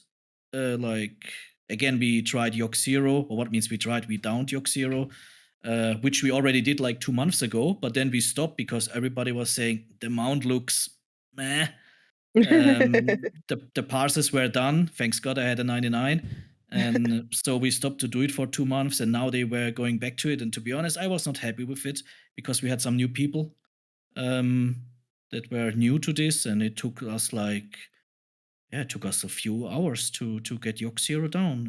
In complete, I don't know exactly, but I would say like 2 hours. It took us to get Yok Zero down again, and for me, it was a little bit annoying, but yeah, I mean, at the end, you play for the team and not for yourself, I would say. Right. Yeah. I appreciate having rogues and hunters go to 10 mans for Mr. X and tricks for the tank threat, because it's rough doing 10 mans when the Sure, tank. sorry. Yeah, if only Scotty would join on his pally Who's your tank? and keep threat, because his Tricks is pally is huge. amazing. Yeah, but Who's your having- tank though? Is it a pally tank? This week, yeah, it was a pally tank this week, and That was rough. oh, it was That was rough. crazy. It was crazy. I couldn't even DPS on Vezax at all. Like Yeah. I was watching me and you on like 90% threat, and both of us was just like one cast, stop for 10, 15 seconds, one cast. Oh God. It was Yeah. rough. They had Anyway. positioning mechanics. They did excellent, but it was just threat. Like that was the only thing. So like if we had those Mr. because I don't think we had a hunter or a rogue in that raid. Like there was just nothing to help the tank get threat, and they were slightly undergeared. I'll be generous and say slightly. Dude, in my raid today, our 10-man, we had no rogues, no hunters, and no shaman. But we still did 54 of 54 in under 2 hours. But like, it was just like, this is different. And we still one phased the brain too, which I was like, look at us. We did get Yeah, lucky with the done a good room. 10-man. We done a 10-man last night. Yeah, it was last night with 4 paladins, 3 shamans. Obviously, there was then 3 whatever else as well. But yeah, the majority of the raid was just paladins and shamans. It can be weird, and then you're like, oh wait, we don't have anybody to do like we didn't have anybody to do what's it called? We did wound poison, mortal strike. Oh, Yeah. yeah. yeah, like we had nobody to do that, so it's like, well, I guess we're not doing Freya Burn. No shaman, no. Oh man, yeah. So yeah, the tens get a little weird when you just start throwing everybody in there. What have you been up to, Scotty? Yeah. So obviously a lot of raiding as always. Raid Shadow Priest on Tuesday on NA. Holy Paladin Wednesday. Hunter Thursday. Weave in the odd 10-man as well. So obviously, yeah, they're all 25-man, full 54s. But pretty quick though, you know, a couple of hours each run. Although our Tuesday night run on NA was a little bit rough, but we got to Vezax and then for some reason decided to all forget how to play our classes. So that was interesting. Did you? But outside of that, I've literally, I'm raid logging. So I log on Tuesday, Wednesday, Thursday for the 25-mans. If I'm needed for a 10-man on either NA or EU, I'll go and do it. But if I'm not needed, I just don't bother anymore. And then I'm leveling my last class on Kata. So I've leveled every class in the last, 2 months, 3 months, whatever it's been since this server launched. I've just got Rogue to do. I'm finishing my Druid now. I'm 82. Save the best for last. 85. Yeah, then I've just got Rogue to do, and I've leveled every single class. Then it's time to gear every single class out and raid on every single spec. So the next couple of months are going to be fun because all I'm going to be doing is raiding on Kata, like 7 nights a week. Which server pretty is much. it? Which server? Can I mention that here? If not, you can write it. You can write it to me in Discord. Yeah, I don't think like. I mean, we've had Hamster Wheel on a ton of times who specifically. I mean, I've never gotten in trouble with Blizzard for it. Like, I don't promote it, but you know, like. Where's White Main then? So whitemain.gg. Okay. It's Maelstrom is the name of the server, but it's been out for 3 months, I'd say, ish. I had a bit of a break during Ulduar. Like, got my Paladin on here to 85 and done all the first raids and everything, and then sort of had a break while I was focusing on Classic. But now Classic is just raid log. Yeah, I'm pretty much. I spend 90% of my time on Kata, 10% on Wrath. So that means also you're bringing a lot of content about this kata stuff in the next, or you're already bringing it maybe? No, I've done one kata video. Okay. It was only 40 minutes long. Yeah, and it was only a 40-minute It video. was it was a I good don't want to one, lie, though. but I think I watched it. I'm not. Let me see. It was where he was pointing out the things we might have forgotten that are changes and different things. Because it's a big topic. I mean, nowadays, what is coming in like 10 months around, maybe? Yeah, exactly. So I'm going to give it. I want to wait until we're in TOC. You know, like I've had a plan all along, which, you know, start releasing kata videos between phase 3 and phase 4. Because it's not about the timing, you know, as in people will comment like, oh, bro, it's too early to talk about kata. It's like, well, when I've got about 200 videos that I need to get done before it launches, like literally there's that many. You know, if you imagine like 30 videos just for class, like changes to specs, then every profession, what's changed, everything that's new, like, yeah, there's just so many videos. I think the last time I looked, it was about 210, 220, something like that, videos that I want to get done in the next year. And what people don't get start soon. is that gets you in the algorithm, like for when it does come out, like you'll be up there, you know, like I remember giving Metagoblin shit when he was making TBC ones, like we were even in like, I think Blackwing Lair maybe even, and like it might have even been before AQ, and then he was just laughing all the way to the bank, you know, when TBC came out, all of his are just showing front for everybody, you know. So I think it's a smart thing, and it's just great because like not everybody's going to want to watch every class. I mean, I'll watch it just because I watch everything you do, but not everybody's going to do that, right? No, exactly. So like having them all out there helps everybody. I've done it for every expansion, you know, like I was doing TBC videos early, I was doing RAF videos early, but still, you know, like when I start doing the kata ones, they'll be going out, I'll still be covering everything RAF, but let's face it, what is there to talk about? You know, it's only the odd change. There's nothing to talk about with RAF anyway, so I might as well get the channel ready for when kata comes, because it will come, you know, it's inevitable. And if you're going to talk about it, you just come here.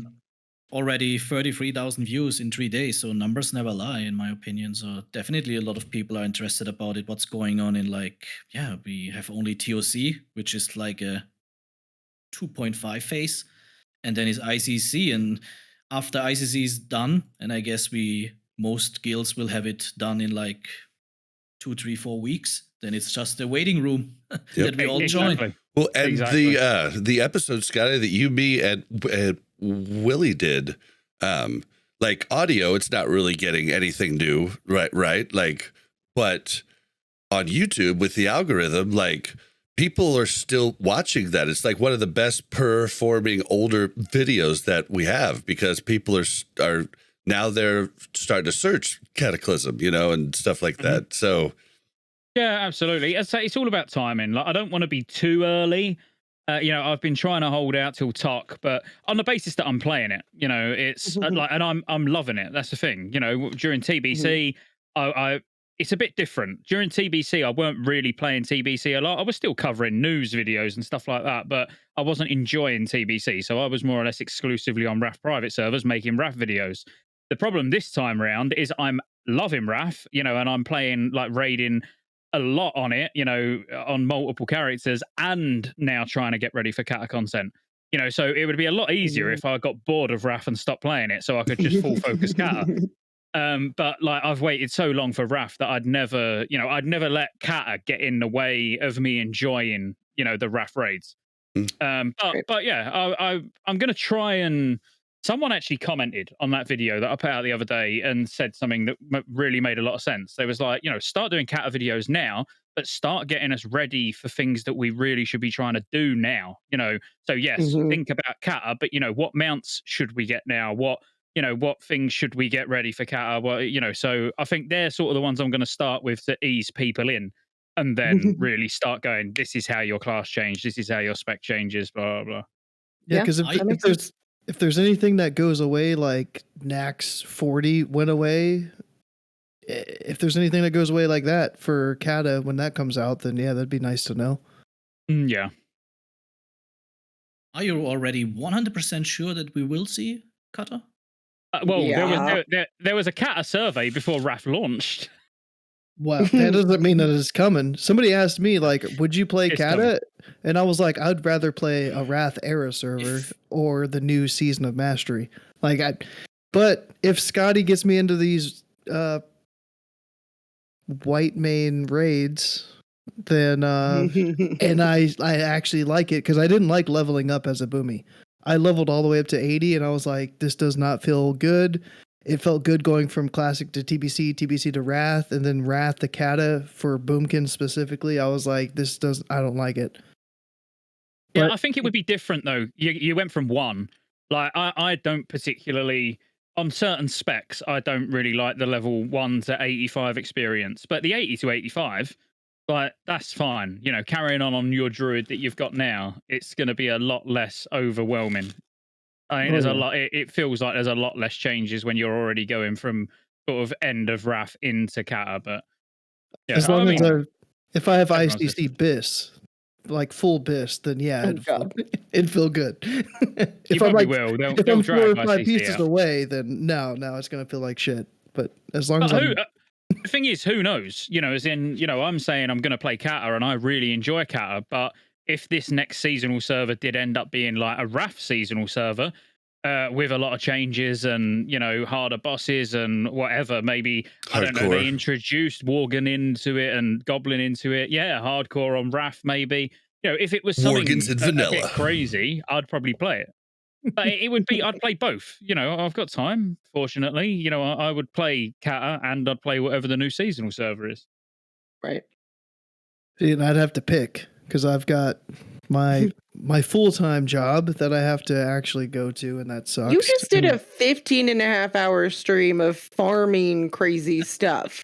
Well, Like, when you so- work for the I mean, you CIA, don't you have only work certain time. He hasn't got times. time though. Oh my I God. have 2 days off a week. I work my 5 days. So what I do in my 2 days off, don't gripe me for, okay? Hey, I'm not griping. I'm just saying that's more time than I got. Well, what have you been doing lately, Go? I think you're last. Or I guess I'm last. So I've been leveling in alt. Joyous Journeys is out, and I got a druid to level 19, believe it or not, and I Shocking. like completely decked it out. I soloed all of Dead Mines, and it took like 2 hours ish, but I gained like 4 or 5 levels. It was insane. And then I took a couple days. I wish I could have done it all back to back, but I don't have time because I have a full-time job. So I can't sit there for 16 50, kids, 4 I- wives, yeah, 2 yeah. mortgages to pay. I can't sit there for like 15 and a half hours every day, every week. So, you know, but yeah, it was yesterday, the day before I did Wailing Caverns and SFK. And now I'm like level 25.75. I'm close to 26. And then my next dungeon is Black Fathom Deeps. And then I'll try to get to like 29 hopefully in there, and then like re-gear my character, get everything like fully enchanted, get the new consumes for 29, and continue on with that character. Like I'm loving that. It's been I saw a great. really good video about that actually. Oh yeah. never My alt boomy that's doing the GDKPs has 26 fragments of Valnir, so I'm getting really close to Alright. that. And I'm going tonight. So in 3 hours 15 minutes, I'll be in Ulduar trying to get my last 4 fragments before I get to Yogg. I don't want to get the last fragment on Yogg, have to wait another the week. worst. It's gonna happen. I just jinxed it. It's gonna. Yeah. See, I Didn't think you I'm have a only really at rough one 7. last week? I only got 2 last week. frags last week. Yeah, Yeah. I got 2. You've got myself, 8, Yeah. Mel. You've got 8 total. Mm-hmm. And then But Go, no, weren't the GDKP particularly rough? Like to They're- the point they're where it wasn't always going to go rough. anymore. no, I thought it was terrible. No? it's been worse before since last week. Last week wasn't. I don't think it was too bad last week. But I don't even remember how much we got paid because I only got the 2 fragments, but I still got like 1,000, like 1,100 gold, and I paid 8,800 for my 2 fragments. So we got like 10K, something like that. So I paid. We do an auction, and the auction went for 4.4K for me. we did the next auction since I'm so close. The next Valinir per fragment was 11K per fragment. 330K. Damn. And like for our GDKP, that's like crazy. And but that was before these changes that we'll talk about later. So like I don't know, like should we have to redo the auction because things are changing? Well, that's a good thing to talk about the next section for sure. Mm-hmm. Yeah. So we can get into that. But I got the Death Charger's reins from Strathholm Undead. It's so cool. I've been farming that mount it took 142 runs of Strath Undead. God. I finally got it. Bob and I have been doing a hardcore duo on Tuesdays, and we're up to, is it 15 now? I think we were higher than that. Is it 16? Because we're like in between 10 and 20 somewhere. 16, I think. Maybe 16? Maybe 17. You guys had a close call because all I could hear was Bobby talking. Oh yeah, Go had his room. first. Go had his first close call, and boy, he was like, hamstring him. I was like, I'm trying. And Welcome to my life, Go.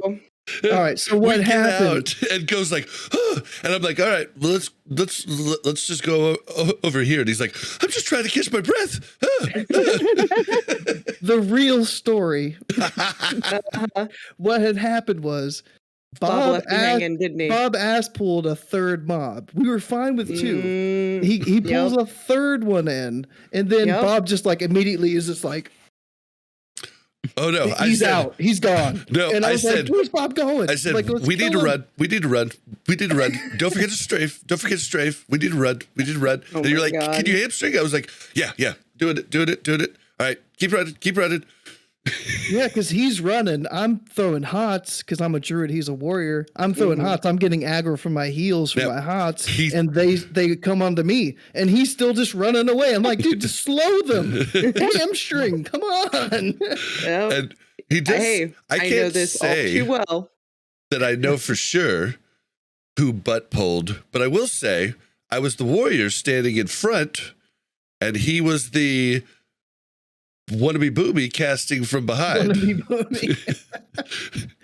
This was before he got bear, so Yeah, I don't know if my butt could have pulled or if maybe it was a big night elf butt, just not my night elf butt. I don't know. You guys playing a lot of hardcore, or? we played 2 nights so far, 2 days. Yeah. far. We're hoping to get So some this more the time. first character that you started there. Oh no. I've got a 60 solo, and Mel and I did 60 duo, druid priest, and I did a solo rogue back in Season of Mastery when it first did it. But I haven't played a ton of hardcore since. I tried to get Mel to come back and do a duo with me, and Go was down to do it, so I was like, let's do it. But we need to find more nights. So you're excited for the hardcore servers? Yeah. Official ones. Oh yeah. Yeah, that's why I didn't want to play, because I was like, we're getting official servers here. Who knows when? Like, I don't want to get a hardcore character up to like 40, and then the official servers come out, and I'm like, oh, okay. I think that's going to be mega soon as well, actually. Yeah, that's what I'm saying. Yeah, where's the beta?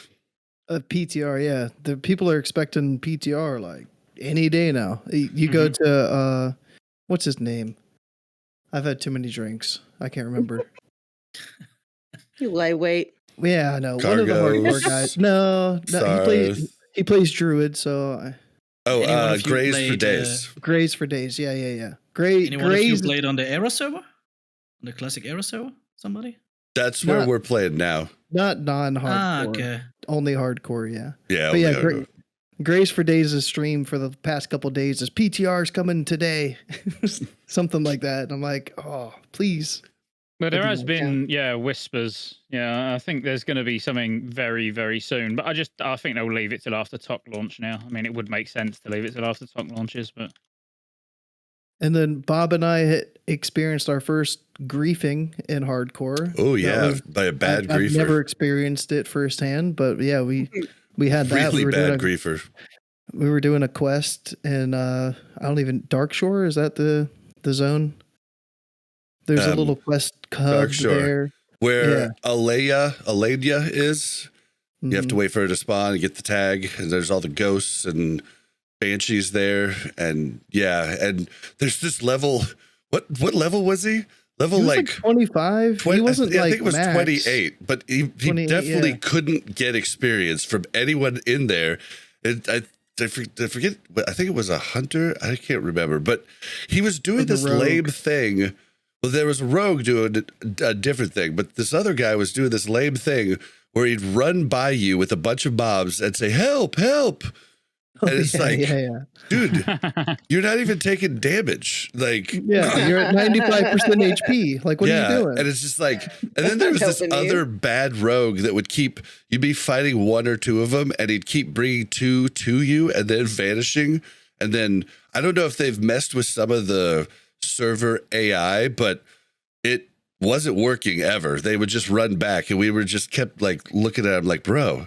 And what's funny as hell is Blizzard has openly given us all the content creators in the creator Discord. They've given us open line to just send them a clip, and they're banning people. And I just don't get why people are still griefing. Yeah, Bob was like, "What's that guy's name?" And I was like, "Let me see." And it was like some investigative journalism, like on the spot. And I was like, "Oh, let me zoom in on the VOD here. Okay, yep, this is what his name was." Then I was too lazy to send it in.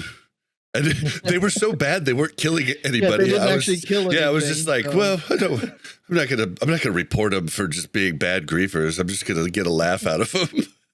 Do you think Blizzard will find a way to get the hardcore official servers wrong though? I'm sure there's definitely. I mean, the Petri flask is lame as hell. Like, there's so many things that are lame, like leaving a group and having only a minute to have to hide till you get warped out of the dungeon. Like, there's so many reset spots that you could just jump on a reset spot and then just leave group, and then boom, you're out of there. Like, that type of stuff just kind of like cheapens it. Like, that's why I loved that Road to Rag didn't use Petri flasks, and I don't know when Hardcore Elite started using them. But I think it was AQ, maybe BWL. I just didn't, after Road to Rag, I didn't really follow it all that much. I just would hear, Apricot Kit Kat would be like, "We beat this one." And I'm like, yes. But yeah, like, that's the type of things that I don't want. Also, like, things like if you lose connection, I mean, that's on you, sorry, or on, it's still on you, and it's just a bummer. It sucks. But if the Blizzard servers get DDoSed and go down, I still want like a 5-minute rollback. And I mean, they do this in, if you're in a dungeon and log out for too long, just send everybody back to Hearth. Boom. Everything is fixed. Like, that would be the way to fix that. But I don't know. I feel like the community is doing more harm than good by everybody wanting you to play hardcore the way that they want you to play it. Like, I enjoy Cargos's way, the solo self found, but I ain't putting that on others. Like, you do what you want to do, and like, I don't care if people get it easier. Like, I could just say, like, to myself, I beat it with this, and it was harder, and that's awesome. And you did what you did, and that's awesome too. Good for you. If Blizzard does what they say they're going to do, and they just make it so that if you die, you can't res, I think that's fine. And then each guild can decide whatever rules they want. Because they decided, like, they already put that off kind of to the guilds for appealing. It's not like it's not up to the hardcore admins to go through the appeal process for level 60s anymore, I don't think. Well, it's not going to be like when we get the official ones, but I think they're still doing appeals right now. Up to level 60, I think, yes. But at 60, I think if you're in a guild, whatever guild you're in, it's up to that guild to decide your appeal right now. And that's fine. Like, because each guild has their own little rules, their own little caveats on what they want their raiders to have. Yep. It's fine. Mm-hmm. There's this new YouTuber. I forget his name. I followed him, but I've been listening to his stuff. He's got some pretty good ideas and stuff. But left a comment on his last video because he needs a pop filter so bad. Like I'm just sitting there listening to him, but I'm hearing this pop, pop, pop, pop, pop, pop Oh my God, constantly, and I'm just like, everything else was great, man, but could you just fix that for me? Just it's like $12.99. You just put it there. It might be ugly, but it'll help so much if you just have a pop filter. But he was talking about how he thinks a lot of people are going to be let down. And I think he's right. There's not going to be a lot of guilds doing hardcore raiding. Like that's going to be the streamer guilds and the top end guys. Like, and it's probably not going to be your average person. Like, so that could be something. I just worry. I worry that they do Blizzard things to these hardcore servers and everyone just carries on playing Classic Era and it was all just a waste of time. I don't know. Always possible. Yeah, it is. But I feel like if they just make it so you can't res no matter what, there's going to be people who are going to be so annoyed because they got one thing or another happened and they can't appeal it anymore. And to those people, all I have to say is they gave you a hardcore server. You're just going to have to suck it up and level another character, okay? Because there's no way they have the manpower to deal with appeals. And yeah, there's I a lot of people literally having it like that would be perfect. Just literally, it's a Classic Era server where you can't get res. Yeah, that's it. there's only a few things I want taken out. Like I do want, like if you bubble, I don't want you to be able to cast Hearth. Like I want Hearth to just be grayed out until bubble's over. Like if, like there's just very few things. Petri Flask. There's just very few things I want Blizzard to actually do themselves, because I think those are specifically lame, and it just makes anybody wanting to do a hardcore paladin like nobody's gonna ever respect that, like because you could just bubble Hearth. But yeah, but it's in your toolkit. See, I think you should be able to bubble half. But then a lock would never die, right? Like a Shami would never die, because if you were smart, you would just log out until the cooldown was up again, and then you just never die, right? Like, did you say the same thing about like rogue, like evasion or whatever Vanish. it is? Not Vanish. Not Yeah. really though, because Vanish can be resisted. Yeah, same with Can Hunters. resist. Feign Death can be resisted. Like these are things that aren't a 100% guarantee. You know what I mean? And like if you're a rogue, everybody forgets that if you're fighting anything that puts a bleed or a dot on you, Vanish is worthless in vanilla. Like you don't have cloak. It's still an advantage though. It's still a big advantage. No, I say I And you'd still have bubble. You'd still have bubble. Anything in your toolkit. Right. You shouldn't be able to use Ankh or Soulstone. And the only reason I say that purely is because you have died. You know, you're resurrecting. The fact that you're self-resurrecting is irrelevant. You have died. But yeah, I think bubble half. I mean, well, I don't want him to take bubble. Like I think that's a really strong tool on its own. I just think in combination with Hearth, I think it's always been lame. I've never liked bubble Hearth, right? You also can't do it until what, 48 or something like that. I mean, you can't bubble half until you got max rank of Divine Shield. Really, So I did not know that. It's not something that you can do as soon as you get bubble. You're still waiting the a while time before. frame is shorter. Yeah. I didn't know that actually. Thank you. Rank. Yeah, that's something. See, man, WoW's big. You learn something new every day. So it's like if you make it to the level without being able to bubble half, then yeah. I've never understood that. That's the only one thing with the hardcore rule sets that I've never got really, is why you can't just bubble half. It could potentially cause a bit of toxicity on hardcore servers when it comes to hardcore dungeons, because it's like your healer's just like, I'm out. It's the same as rogues, though. How quickly does a rogue vanish when that dungeon starts going wrong, or a hunter feigns death? I mean, there might be but like honestly, the groups I've been in, the rogues generally, like hardcore dungeons, since you only do one of them and everything, like almost every group insists that all 5 people are in Discord. You meet these people. People are really helpful. It's like the opposite of normal pugs. Like you're actually going, like that's how I met Nom hardcore. Like he was in one of my groups, and then like I just met him there. I'd never seen his stream or anything. And like super cool guy, but everybody is super nice. And I can tell you for So how do you sure, think though most not rogues having don't do that. Like they use their vanish to help see and like get a new cheap shut on. So right, like at least back in the season of mastery, the community was really good. I've heard some bad stories about the community right now, but I haven't run a dungeon yet, so I don't know. But it's gotten bigger, so bigger Right, but means more toxic. what I want you to think about though is having a server where it's not regulated by all of these rules where you can't group, you can't you can only do a dungeon once, like all of those things were additional implementations of the hardcore community, right? And so with a server that does not have all of those restrictions, how do you think that's going to change the community? And I think, yes, Well, there'll we're be all different communities. idealistic and optimistic that it's like everybody just gets to play their own way, right? But you're going to be more hesitant getting into a group with a group of people that maybe aren't playing the same way that you're playing, right? There still could be people that are like, I'm only grouping with people that have the hardcore add-on. Right. Yep. And then, yeah, everybody else is just like, I don't care who I group with. I'm not going to download the add-on. Like, I won't die, and Which I'll is still try fine. to make it to 60. Yeah. I think it's fine. That'd probably be me because I don't like add-ons. So I would just level up without it. But you It'd be have the quite good hardcore if there add-on. was. Sorry, Malcolm.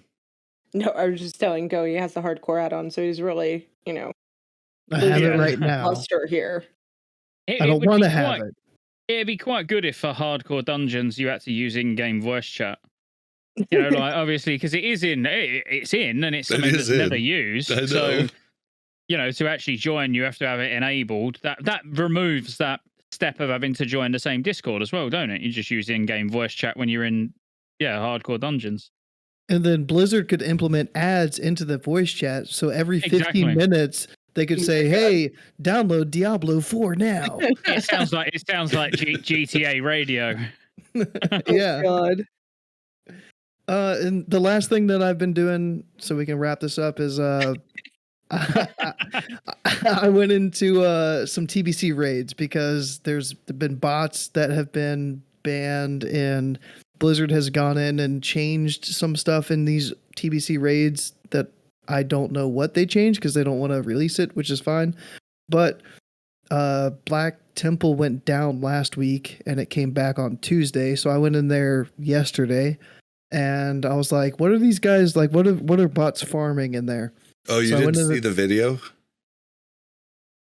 Oh, the video that sparked that chat just showed it to me or whatever. But the video that sparked that was a video posted on Reddit of a rogue clipping through the walls, fan of knivesing everybody from in the ceiling or sometimes in the floor because there's no up and down, like if you could do a move, like you could hit something, in heaven or in hell, as long as they're directly above or below you.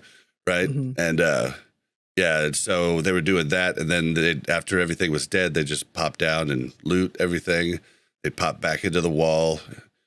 Yeah, it was pretty interesting. Whoever made the video was pretty funny because it kept, it was someone new to making videos, but it had a bunch of like text that was on the screen. Like, I don't know. It was actually pretty funny right now. Yeah. It's better than I could have made. How about that? But it's not like a pro YouTuber's vid. Yeah, so I went into Black Temple and I tried to solo some stuff because you have to kill. Like what I heard people were gold farming was you have a group that kills the first boss. I don't remember his name. He's a big dude with like 2 ads in front of him in the sewers. Yeah, the big dude. The big dude. And then there's the other big dude that's out in the corridor way with like the volcanoes that come up. You have to move away from the volcanoes. Supremus. I might have got one of them. Yeah. You have to kill Supremus, and then there might be a third. Somebody was saying you need a third boss, but I'm thinking like same farm. Are they farming all the little guys, the little humanoid guys on the way to harem? Shaz? Yeah. So I used to solo farm on the Warlock. Like you could solo farm one of the dudes. I don't know if you ever did that on a Boomy or anything, but but you needed to have some of the raid cleared. Yes, and they would leave it specifically so we could go in and farm gems early on. Like early on in the raid, dude, we'd go in and farm epic gems, and there were a few different pieces that could drop too, and then all of the different mats and stuff that were in there. You needed to be up to council, didn't you? You needed to have a council lockout. I can't remember what it was called. I just remember we got it to where we could just go right to that room with all the little harem. Yeah, I think council was too far. I think that's an extra. Yeah, because it was the trash leading up to the girl that you needed shadow resist for early on. Yeah. Mother. Shiraz, yeah. But I went in there because I /hoo'd and there was like 5 DKs, like 3 rogues. So I was like, and they all had questionable names. Some were in guild, some weren't. And I was like, are these legit players? So I whispered all of them and I was like, yo, how's the gold per hour in Black Temple? I got one response and I was like, there's a legit player actually farming gold in there. A real person. Yeah, I was like, because I do this all the time. Like, if there's something that is considered to be like a bot haven, I'm like, okay, I'm gonna /who it. I'm gonna whisper them and see if I can get a response. And if not, then I'm reporting them. Like, you're getting a report. And this guy was just like, oh yeah, it's like 800 gold an hour. It's kind of like Karazhan. And I was like, oh, okay, that doesn't sound too good. But I went in there, and as a boomy, I soloed 1 pack before you kill the first boss. It's like, it's actually after the first boss, but it's like the only pack that I could solo. The mobs had like 44,000 HP. They're the little Aquintus ads, the little like green elemental ads. So like it took me like 45 minutes to figure out how to kill this 1 pack because there was like 10 of them. But I killed them. Nothing really good dropped, and I was just like, okay. Like I'll try to find another spot. Somebody in chat was like, hey, go to Tempest Keep. Like do a /who Tempest Keep. And there was some people in Tempest Keep too with questionable names. And I was like, okay, there must be a farm in Tempest Keep. I went in there and same thing. Like I could solo a pack, but it wasn't like good. But I feel like rogues, DKs, pallies, they could be making some sort of gold from there, like legitimately. But I still feel like there's bots in there doing something. You want to know something funny that bots are doing now? Bots are using AI to respond to you. I'm not kidding. If that was AI that And responded to me, it's pretty I'll good. Give him gold. I'll give him my gold. It's pretty good. I've seen a few different videos, not in WoW, but I think, was it Final Fantasy? I don't know. I've seen a few videos of some really sophisticated bot chatters that'll just chat back to you. That's kind of sick. Oh, it's the world. They deserve it at that point. Like, let them make the gold. If they're going to interact with me, that's what Blizzard wants. They want us to communicate with other players, even if it's a bot. It doesn't matter. Like, I'm communicating with somebody. I'm using their in-game chat. All right. Well, easily pleased. Yeah, I don't really have anything else to add. Like I've said, I'm just basically raid logging for the most part until TOC. Just trying to get my my wind back in my sails, and playing Diablo and raiding on 3 different characters still. Just one character I don't do 10 mans on, but everybody else is 10 and 25s. So yeah, that's all I've been doing. But let's move it. Our short episode. Let's move on to the next thing here. Time for the news. All right. For timestamp purposes, it's 2 hours into the VOD for this short video. Yeah, for the news. Oh man, yep. We definitely milked that pretty good. All right. So first up, now I thought this was amazing to see, and Rokeman, really like. I love how he pointed this out, but didn't exactly call him out, but still pretty cheeky. But so basically, Blizzard came out and said, "Hey guys, just letting you know, the the total account actions we did last month were 167,799. Now, Rokman points out that they announced banning 120,000 WoW accounts exactly 3 months ago.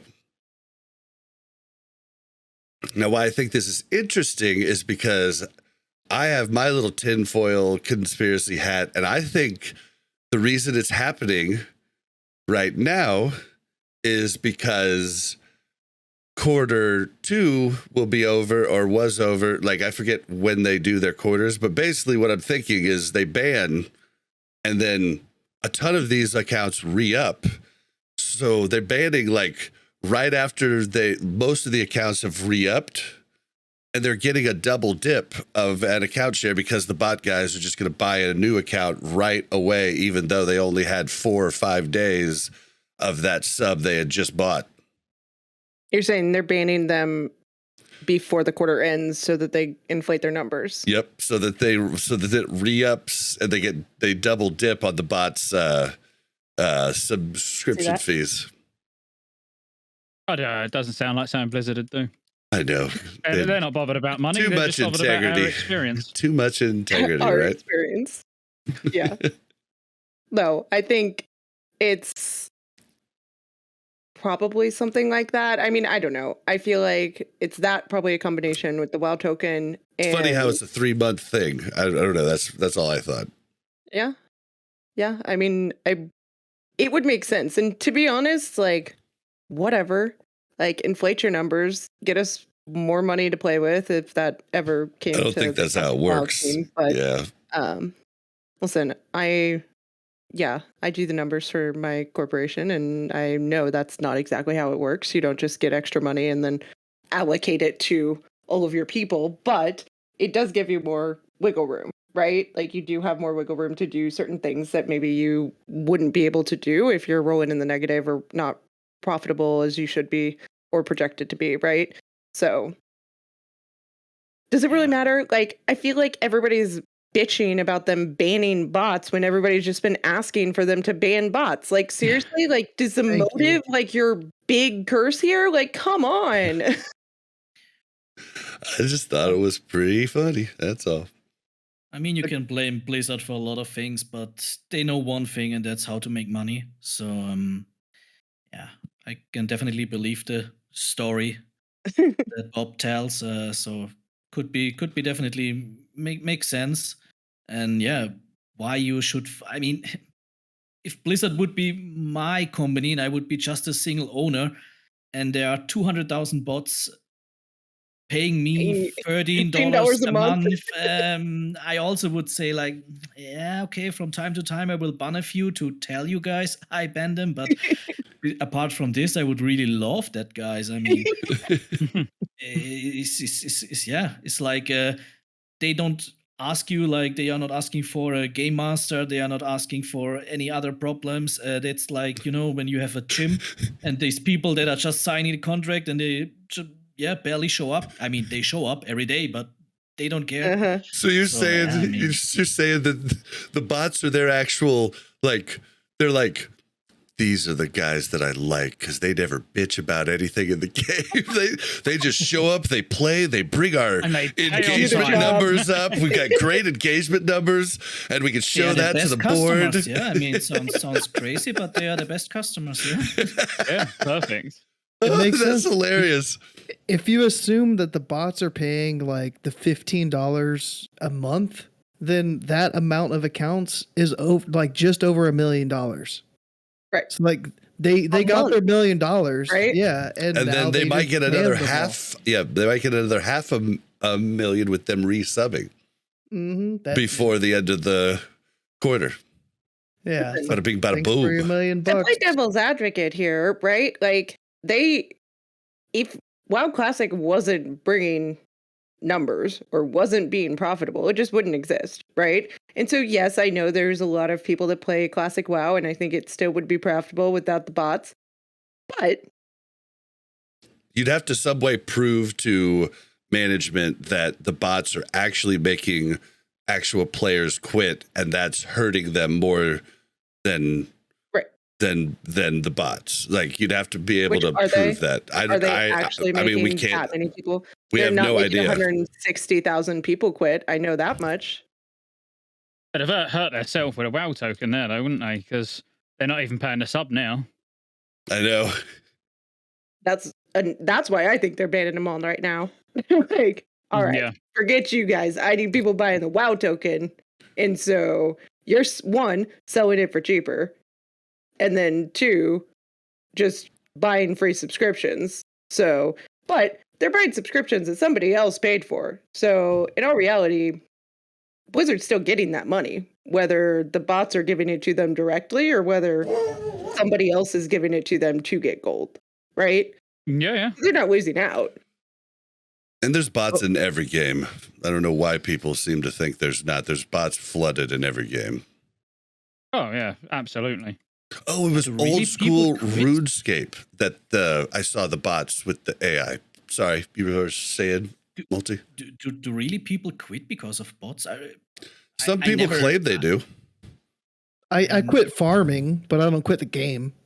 If I see a bot like farming an herb or like a mining node, then I'm like, oh, okay, this is the bot. Like, I'm just going to go farm something else. But yeah, I'm not quitting the game because of it.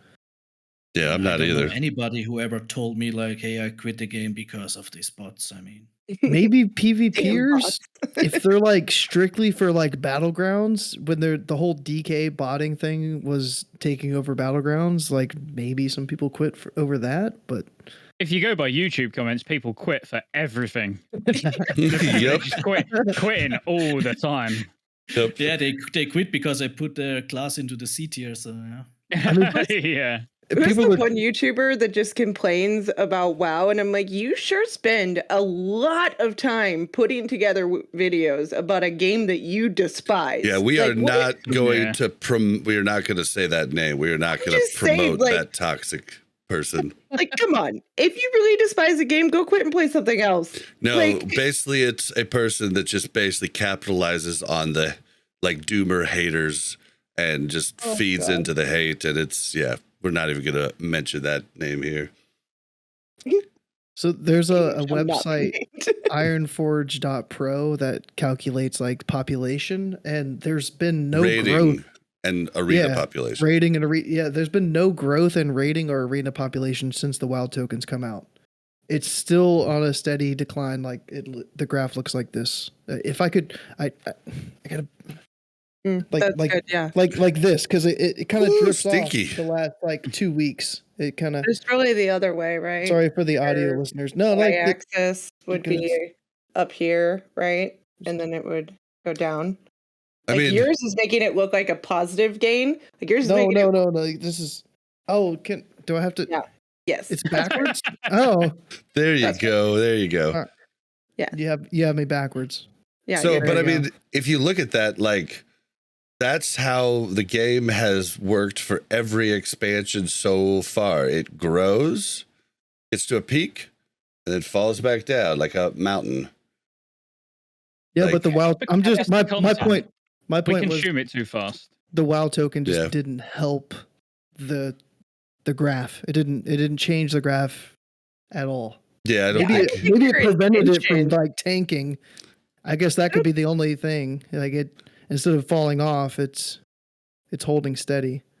Yeah, I think their intention was more to capitalize on the money people are spending buying gold on third-party sites and to buy it from them. I mean, realistically, like that is the motive behind this. It's not to combat botting. It's not, and they're really only capitalizing on those people that felt bad and wouldn't buy gold from a third-party site, because the people buying gold from third-party sites still know that it's cheaper to buy gold from third-party sites, right? So they're Mhm. capitalizing on those players that were too scared to buy gold from a third-party site that now they're buying it from Blizzard. And I'd be interested to see how much they've actually made, though, because there is a hell of a lot of people with a lot of gold that will be selling the tokens as well. It would be an interesting statistic to actually see. I'm sure they would have made a decent amount of money from it still anyway, but, you know, I think if they was a little bit more profitable in terms of the amount of gold you get for the money you spend, they would maybe make a lot more from it. You know, because the people that are going to actually buy the token with their gold, you know, to pay for their WoW time, they've probably got the sort of gold to be able to spend 20k on it and not 5k. You know, I think Yep. it's so cheap that they've really it's really crippled weird at the themselves. moment. Yeah. Although someone in chat says that Wrath of the Lich King has less players than TBC had at this point, and that is not accurate. We're actually right at the amount of players that we had for, on average, the majority of TBC. And Where can we see that? here, I can post it in our little chat here, but I'll post it in Discord too. But basically, like, we had a huge jump of double the players in Nax, and then Ulduar was a slight jump, or like a pretty big jump, and then it's just declined every week with the amount of people doing it. And I think a lot of that goes to like a lot of the guilds quitting because they couldn't down hard modes. Okay, but wait, when was TBC? TBC is that middle chunk that looks like a butt cheek, or two butt cheeks right there. And then the vanilla is like right in front of that butt cheek, and then basically in Wrath, the hand is Wrath. So since the beginning of Wrath, we've basically never dropped below the peak of TBC. We have dropped. The peak of TBC was week 2021 9/21. So September 21st, the peak was 404,000. That is more than the current that's 100,000 more than the current rating in. But I mean, we'll have to see what TOC brings. TOC might bring a lot of those back. Like, if you look, okay, maybe I'm looking at the wrong graph, because I see what you're saying with the butts and the hand, but it doesn't make any sense that there is this one line that's 404 or whatever, and then you're saying where we are right now. Like, if I hover over it, it says 295. I don't know. 295,000. But if you hover over, for the last 2 weeks, we've been lower. But before that, we were higher. I don't know. 7 weeks ago, was when we dropped below the peak of TBC, and the peak's pretty high. But somebody in chat was saying how maybe we have more alts right now than we did in TBC. That is, that is a possible thing too. Mm-hmm. So we could have more accounts on, or more logs that this site is calculating right now. I also question the whole, people are quitting because they can't clear the content. I'd love to actually see the numbers behind. Is it people quitting because they can't clear the content, or is it people quitting because they've got the content on farm and they're bored of it? What is the bigger population? What's the bigger? Yeah, I don't know. That'd be interesting to see, because like when I say about the difficulty going up in Kata, I actually genuinely, I could eat my words here, don't get me wrong, but I actually think Kata will hold the population for a longer period than Rafaz, because straight off the bat, you're probably not, the vast majority of guilds won't be clearing all the content in 1 week. It is going to take time to get them on farm. So the actual difficulty is not a bad thing. And the fact that you're not locked to that difficulty. So if you get to a point where it's like, it's the last day of the reset, we'll switch it to normal and clear up. I think what holds the players is the hard content, rather than the fact that it's easy. But then if it's too hard, where there's only 1% of the world that are actually clearing it, then that's demoralizing for everyone else, because it feels almost impossible. So it's that balance where it's difficult, but difficult to a point where it's achievable for, at least, like 50% of the people that have killed Algalon, for example. Well, I think the problem is you go in, you get everything on farm in 1 week, and now it just feels like a chore going into Ulduar every week, killing all the bosses. Or it does for me. It feels literally like a chore going in and raiding. It's not fun anymore. Whereas if it took us 8 or 9 weeks, 10 weeks before we actually, was clearing the raid, and then you're farming it for another 8 to 10 weeks, which would take us roughly to where we are now, let's say, it wouldn't feel as bad. Well, see, that's I- what I like my our guild guild did. did. Yeah, we That's what our like guild did, we right? dropped Algalon week 5 or 6. Like we just concentrated on 2 or 3 hard modes every week, and it worked out really good. And it made it like it was the best rating tier I've done so far. Just getting to progress and have something new to do every week. But I also think that YouTubers like you or Sarth or anybody that's in these big guilds, Jordy, like also probably like made some like people like kind of like discouraged because they're like, oh, we do this, we do that, oh, we do this, and then they're like, why is this shit working in my dad guild? Like, you know what I mean? And like there were so many people at week 5 trying to get in guilds and only wanting guilds that had 54 out of 54, and it's just like, dude, you're not going to get in one of those guilds right now unless you play a ton, have 2 or 3 characters for splits. Like, there's a lot that goes into being those guilds, but everybody seemed to want it, even though it wasn't really an obtainable thing for most people. Yeah, I mean, I'd still say our guild is relatively average. Like as in, I know, yeah, we're doing splits and we've been doing splits for many, many weeks, but I would never put our guild in the same bracket as like Fusion, for example. Like nowhere near. We've got a lot of, we're a semi-hardcore dad guild. Like quite honestly, it took us multiple weeks to get the first Algalon kill. It took us lots and lots of time. On Iron Council, for example. Yes, we got all the hard modes excluding Algalon, down in week 1, I believe. I'm fairly sure we did. So it was 53 or 54 or whatever, however it worked out by the end of week 1. But that we probably raided 10 times the amount that other people did, because we had people book time off work and stuff like that. So yeah, we're nowhere near a top guild. But we just have fun. We have fun and we like the progress in. Like we're happy to put all that extra time in, to get the bosses down. We've barely done any PTR when Ulduar was coming out either. But I would have rather, like, I don't like watching people foul, as in like you're just bashing your head against the wall because people are doing things wrong. But if you're all doing it right but the boss is just difficult, and you need that perfect pull where it's going to go down because your gear ain't quite good enough yet, and you're trying to do something that really you should have already got some of that gear from that raid, to make it comfortable. I like that. And I wish actually Ulduar would have took us longer. Yeah, it's fine. Like the top 1% guilds, it's fine that they clear it in the first week. But I like difficult content because I like the feeling that you get when it actually does die. Yeah, There's I mean, I had a nothing. great There's time. nothing exciting about killing Algalon anymore, but it was exciting to kill it for the first time. That's Right. true, yeah. So Yeah. for talk, I'm really feeling like it's kind of this thing where 50-50 runs where you have no wipes is going to be really hard to get for most guilds. And it's going to be kind of maybe the same thing with Algalon, how like right now we're 21 lockouts into Ulduar and there's still 50% of guilds that haven't downed Algalon or Yogg 0. So like the same thing I think is going to continue for talk. Like a lot of guilds aren't even going to see a single 50-50 run. And our NA guild, I don't see our guild doing too many either, especially with how many people we've lost in the last 2 weeks.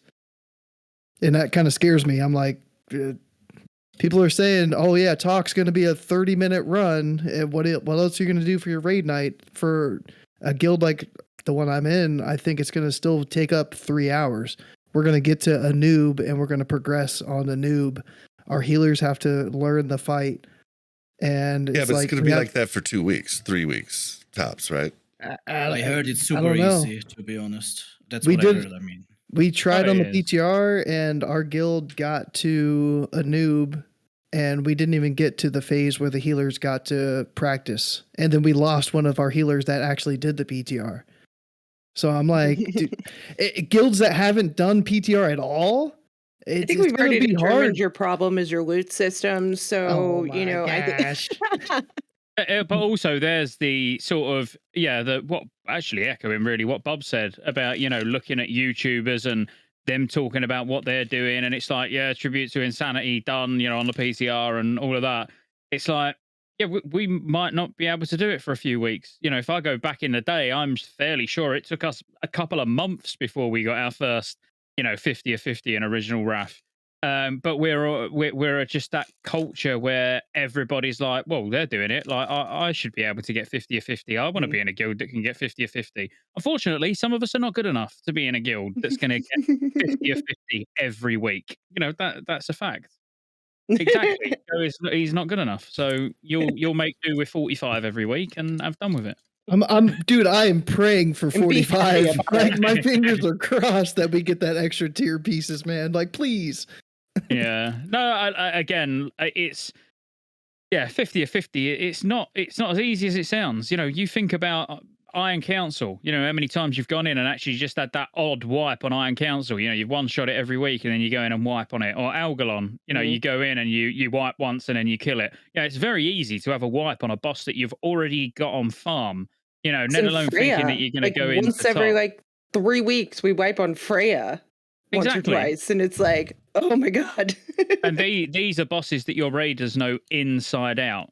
Right. So now you're expecting to go into a new tier of content and be able to do it flawlessly week 1.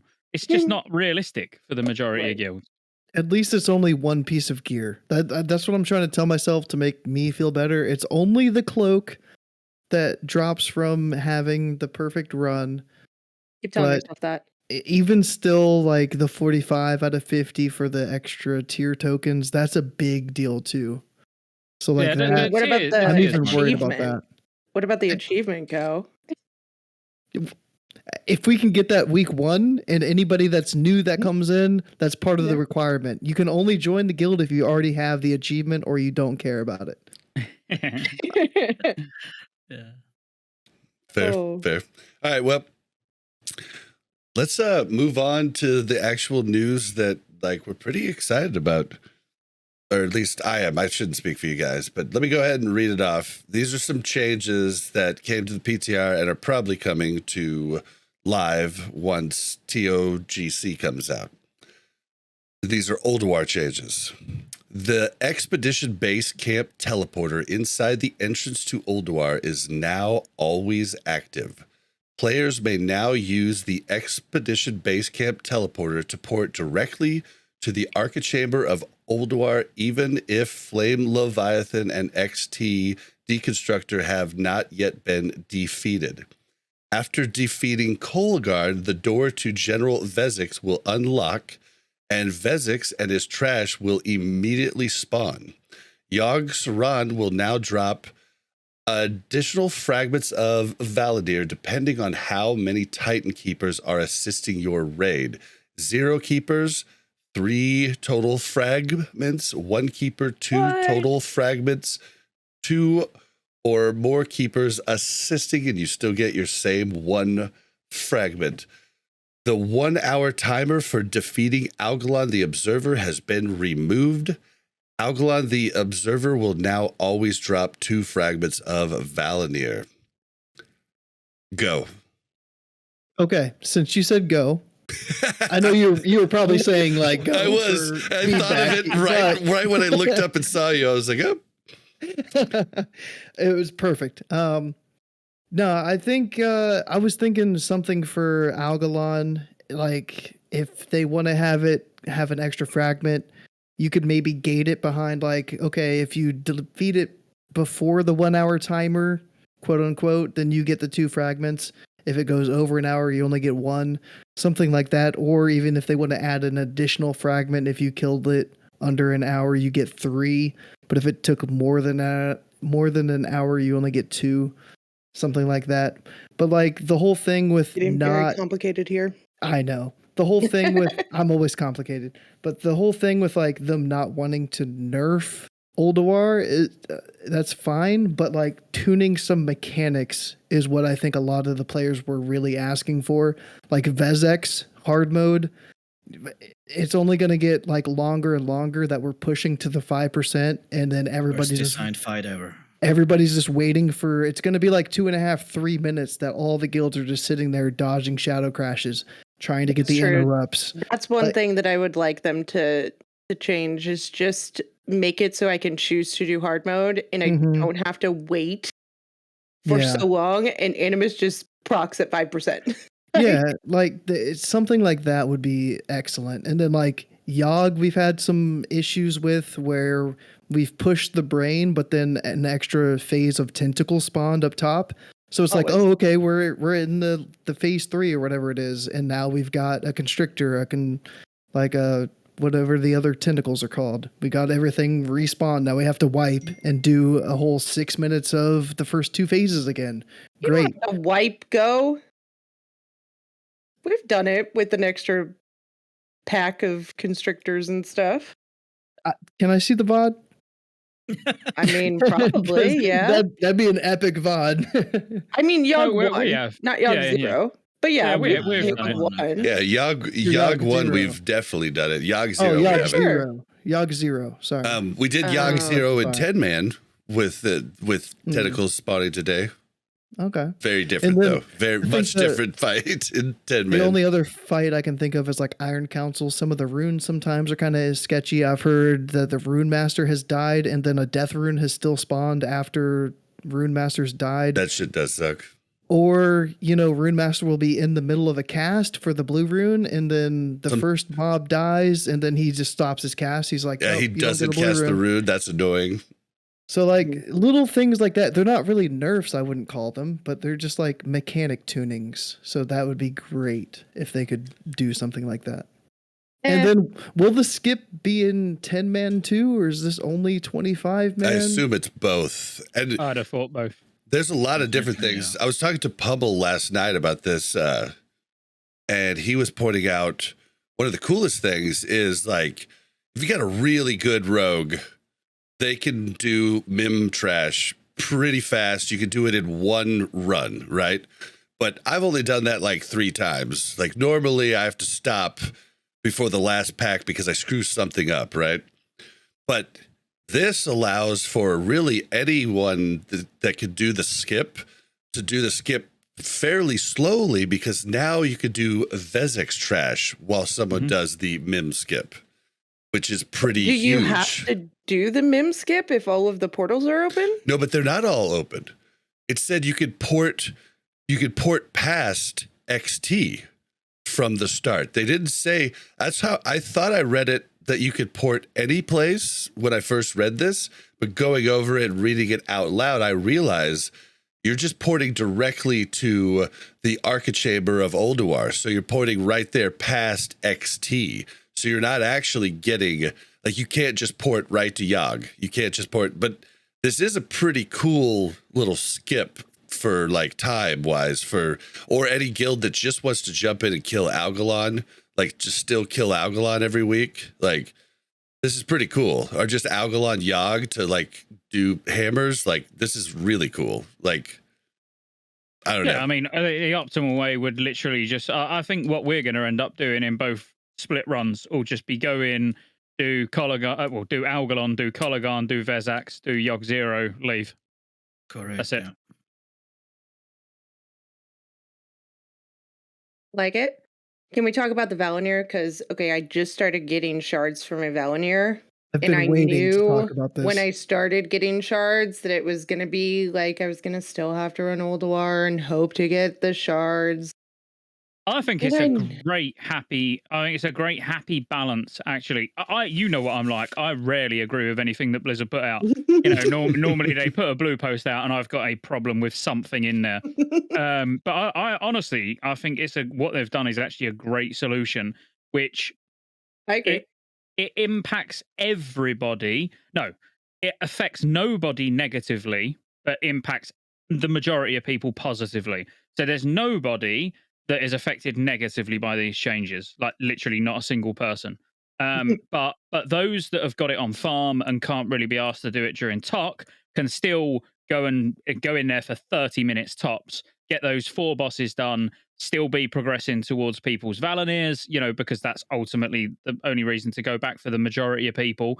You're But there's still still able some to go in Algalon for the loot big. That's bits. Oh yeah, just that's going to be one of the 4. That's going to be one of the 4 bosses you kill. Yep. So you're still going for the bosses that drop the big ticket items. So you're going to get all your Algalon loot still. You're going to get your chance for Flare and Voldrifar if you still got melee that need Voldrifar. And then obviously you're going to kill Yogg 0. You're getting 5 fragments a week minimum. And I would say okay, you could even throw in the mim skip, because through phase 3, the majority of casters, the conductive seal is still BIS as well. So you can hit these bosses really quick, really efficiently, and get out. So those that have got it on farm and are mostly full BIS, just chasing a few of those big ticket items still, can do it very quickly. Those that need to progress still, they still haven't managed to get Algalon down. They've got more time now, because they, on their main raid night, they can get everyone together, go straight to Algalon, and have no 1 hour restriction. Which is huge, I think. Yeah, and if you're progressing on Yogg 0, you can go straight to kill Cologarm, Vezax, and now you've got all night on Yogg 0 to work on it if you haven't killed it yet. Like, there's nobody that this is bad for. As I say, I think Blizzard outdone themselves. It's the first time I've been really impressed with all of the changes they've made, even Valinir, because I don't feel like they're just giving it out for free.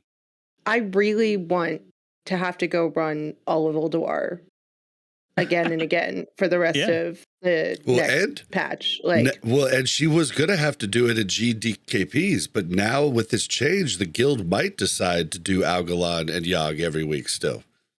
I was kidding. Why not? About running. I mean, you get I know you was. I know. I sense the sarcasm. Don't worry. But yeah, exactly. And you're guaranteed 5 fragments for a 30-minute raid. Like that. That's perfect. But if you want more, and you're like, oh well, Tok's already clear. We've got nothing to do. Let's just kill some more bosses. What does everyone need? Someone might say, oh, I still need the staff from Hodir. So, oh, we'll go and kill Hodir quickly. You can be a lot more. Just pick and choose what you actually want to do.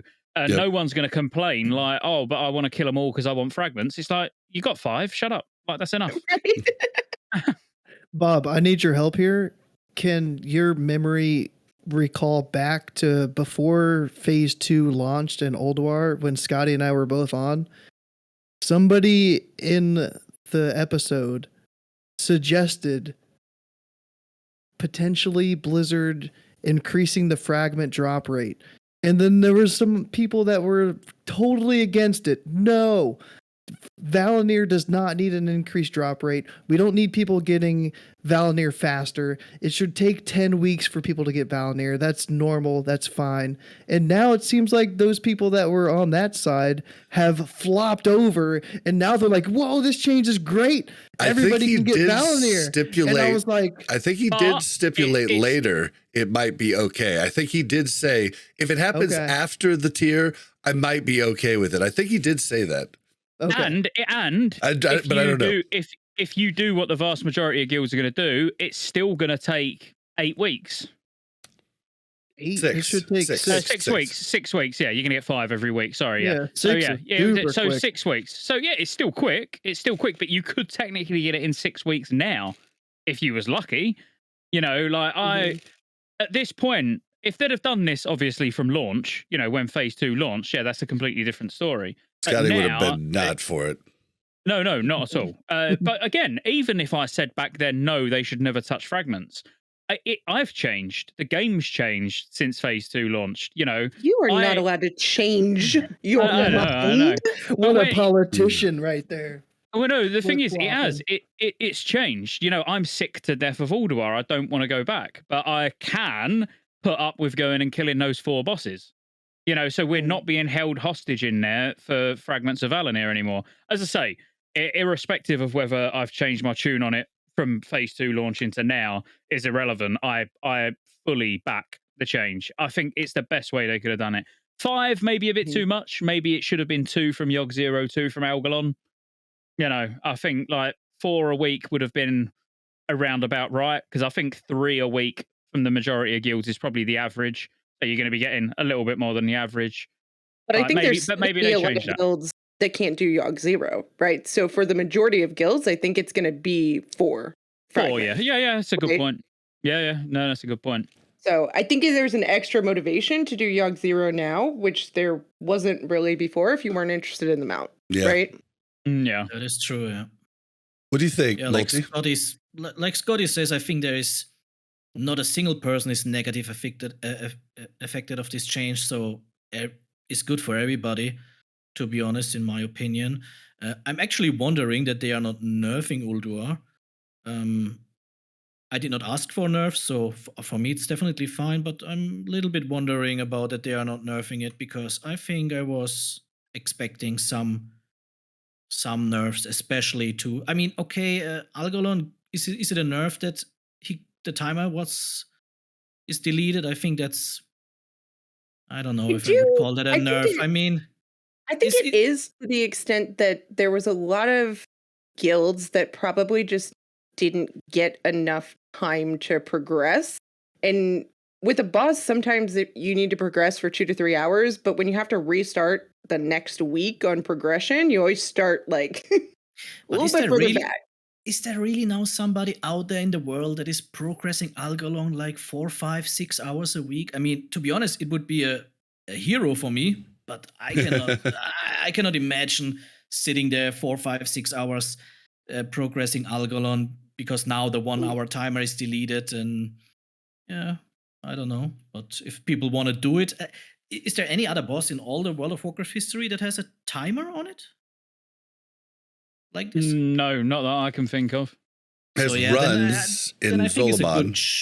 Then I think it's the run, yeah. But okay, then I think it's a really good change because if people want to do 2 or 3 hours Algalon, I really ask why not? I mean, yeah, why not? Who's stopping you? Yeah, I think it was a great thing to have initially. I think it did make it more challenging and was kind of exciting, right? But you still have to have all the hard modes down, or somebody has to have a key to get you into Algalon still, right? That wasn't changed? No, I don't think that was changed. Yeah, they didn't say anything about that. But you can have somebody come in who has the key and open the door for you, like for that raid. Oh, yeah. Right? Like you don't have to, as a raid, clear all the hard modes. You just have to have the key. You can sell the key for a WoW token. It could be something that they changed, though, removing the the doors just open. Yeah, this I mean, we don't even know if all these changes will come in. There might be more changes too. You know what I mean? I feel like you need to experience Mimiron hard mode and get that down before you do Algalon. Hey. I think Mimiron is much more harder. I think Mimiron's harder too. Definitely. As a rogue, I just stand behind Algalon and damage him, and if there's the red circle, I move a little bit and I move back. I mean, it's so easy on rogue. I felt so bad for the people that had to kill stars and the healers and everything else. I'm like, I literally just, I'm on this side of Algalon. I'm on this side of Algalon. I'm on this side of Algalon. It's like, it was so easy. I'm sitting here trying to avoid like blowing up stars and the red circles on the ground, and at the same time trying to heal people, and then trying to figure out, like, I don't know, all of these other things where the circle isn't actually the circle, and it usually is like way larger than the circle, but sometimes it's smaller than the circle, because sometimes I can run right next to it and it doesn't suck me in, but then when I least expect it, I'm 5 feet away and I get sucked in. So it's so annoying that everything has the same color, like the death and decay from the DKs is always this red color.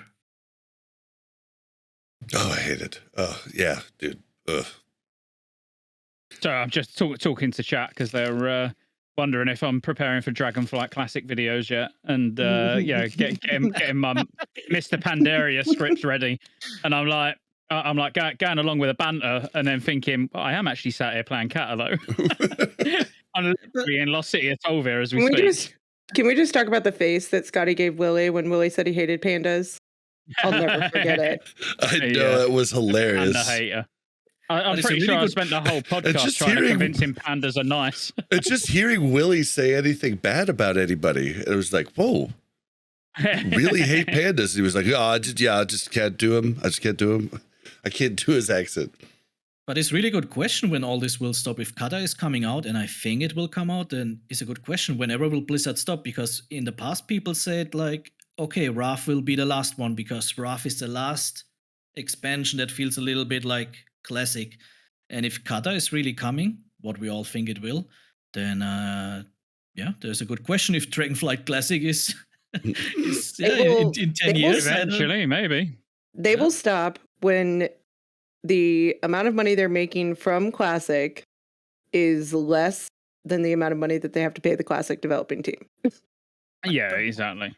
Like, I mean, maybe they shrink it, but maybe just shrink it down. I don't know. I always ask myself, what is this Classic development team really developing? I'm not blaming these people. No, don't get me wrong. It's more like, all this private server, they are like, yeah, they are just running it, and it's not like they have a super big team behind the scenes. So yeah, I'm not sure if they just could shrink it down to a very, very minimum of amount of people, and if 1 million people are just playing the game is. So, and with as needy as the classic players are, let's be real. Come on, they. Well, I just think where we are, like, even RAF, when people say, like you said, RAF is the end of like what our classic feels. I don't think even RAF is classic, really.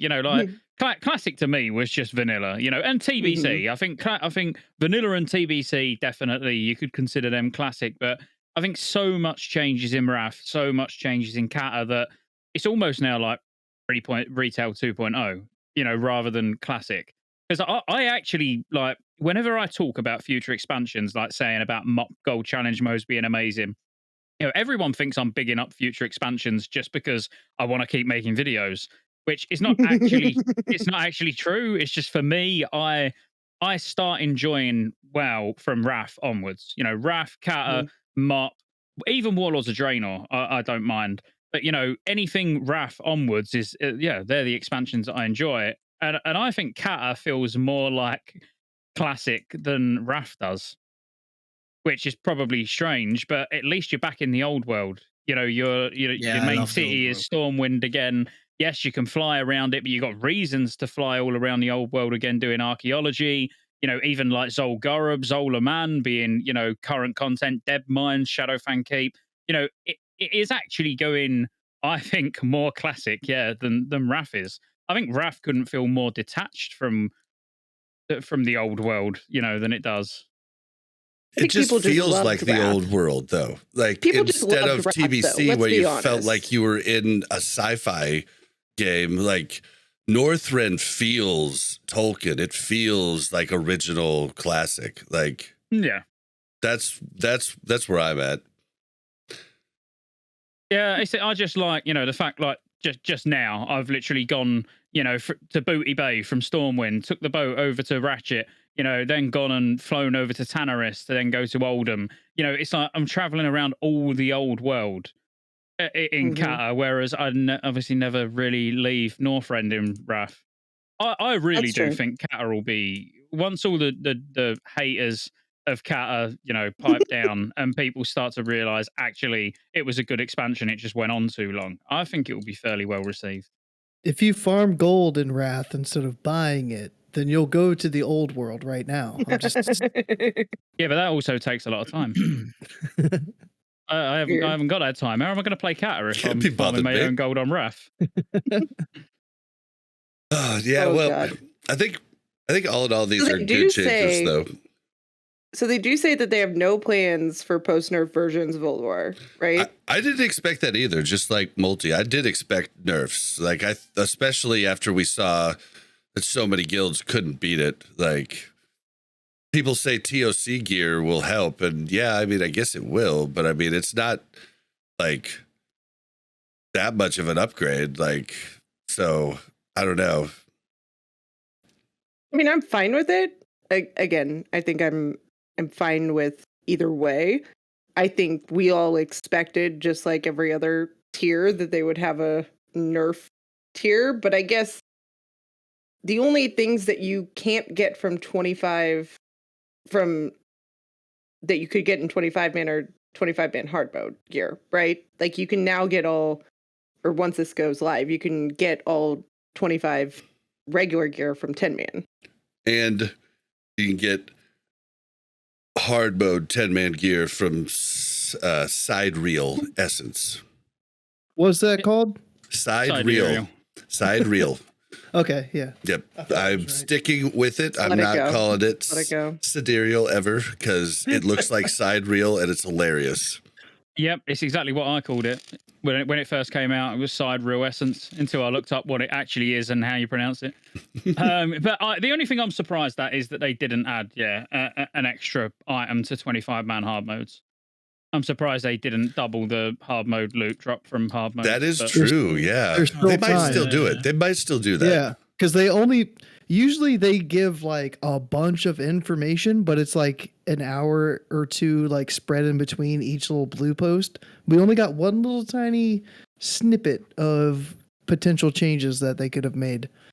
Yeah, we could get more over the next couple of days. But yeah, I think they do need to add more. If they add Valadier fragments in 10-man, be a little sus. Like now you get for sure one from Yogg, one from Algalon. Listen, I would have said it would have been sus, and I would have been very against it, except for the fact that I need my Valanier now. So Yeah, she never thought she would get a Valanier, so she was all she was against everything. Mm-hmm. Don't let people get that. I just think, like, again, if they're not nerfing the content, which I'm a fan of, yeah, if they want to do anything, then things like adding an extra hard mode item, I don't think anybody would complain about. Not, and again, when you think about it from all perspectives, people who have got it on farm, people that are progressing, the people who have got it on farm, it removes a bit of the irritation of, getting, I don't know, your 10th bloody leather chest drop from Vezax instead of oh my god, flare. It just makes it a little bit less annoying. But then at the same time, then it helps the people that still haven't cleared Yogg, Zero, and Algalon as well, because they get gear a little bit quicker. So I am surprised that I didn't go out. Thanks for bringing that chest up, because I still haven't enchanted it and I need it for tonight. So you're welcome. If anybody has plus 10 stats to chest and is on Mancrick, I need that tonight, please. Trade. I already tried paying for it, Theo. What are you talking about? Dude, I was in 2 different raids recently where I realized that I hadn't put a gem in my 10-man Algalon ring on 2 different characters. I was like, I forgot it on my rogue too. Yeah. Damn it. So bad. I wore that chest for a couple weeks. Nobody said anything. It took Scotty to be like, hey, do you need some gold? I was like, what do you mean?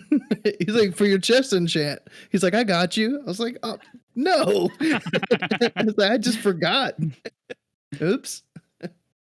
Well, any other thoughts on what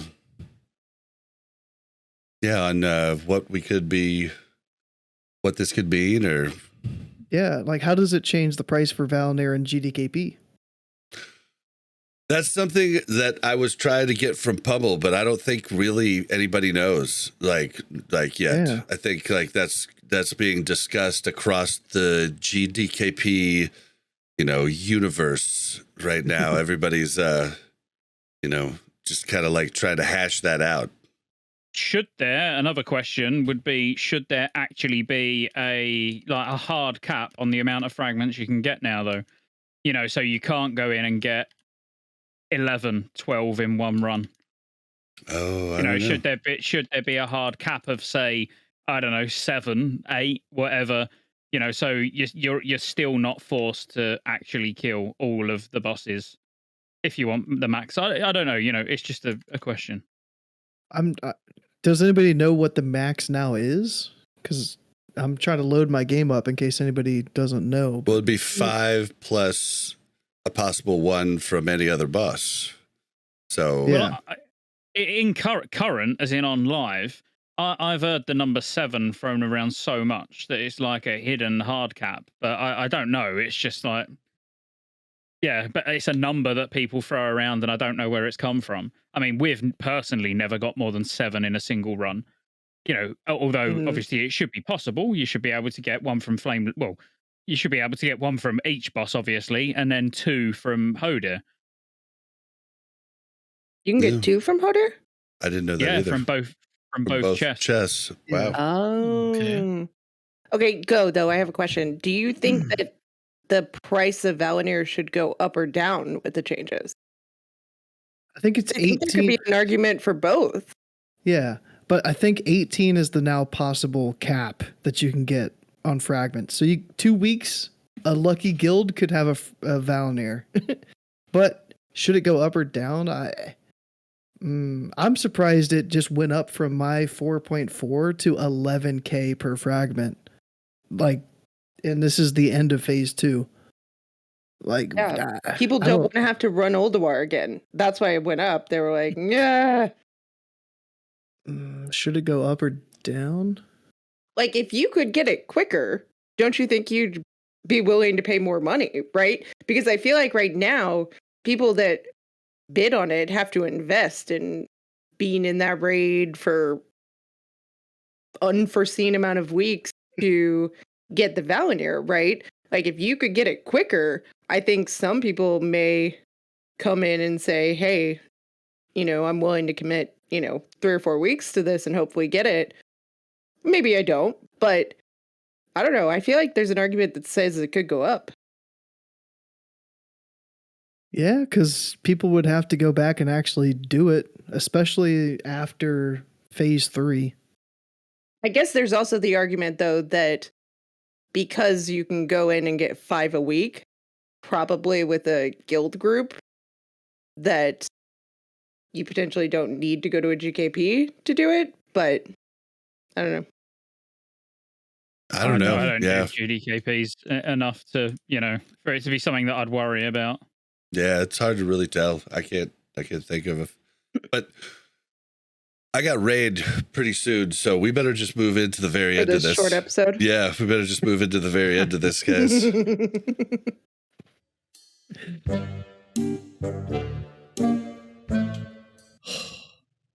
Bobby, we need to have a talk about this World of Warcraft Classic. Do I look like I know what a WoW token is? All right, let's get to know Mulltiy a little bit. Tell us when you started playing WoW. Yeah, I played WoW on the first day when it came out, when I was still a kid or a teenager. Was a pretty exciting time, I would say, as everything changed. In At least you didn't tell me you were like 6 years old, because that's always depressing. No. I was like, You were a teenager. 14? All right, that's acceptable. Yeah, I think like 14. Yeah, was a pretty exciting time. Everything was cool. I mean, I did not anything. I just make still jokes with my friends when we played an Classic relaunch. I was a warrior back in the days, and I was with my T-set in the raid because I look cool. I mean, Yep. nobody was understanding anything. Nobody understood anything early on. It was great. You just want to look cool. You made your things. I thought, like, if I get Kelsara, I'm the king of the kings.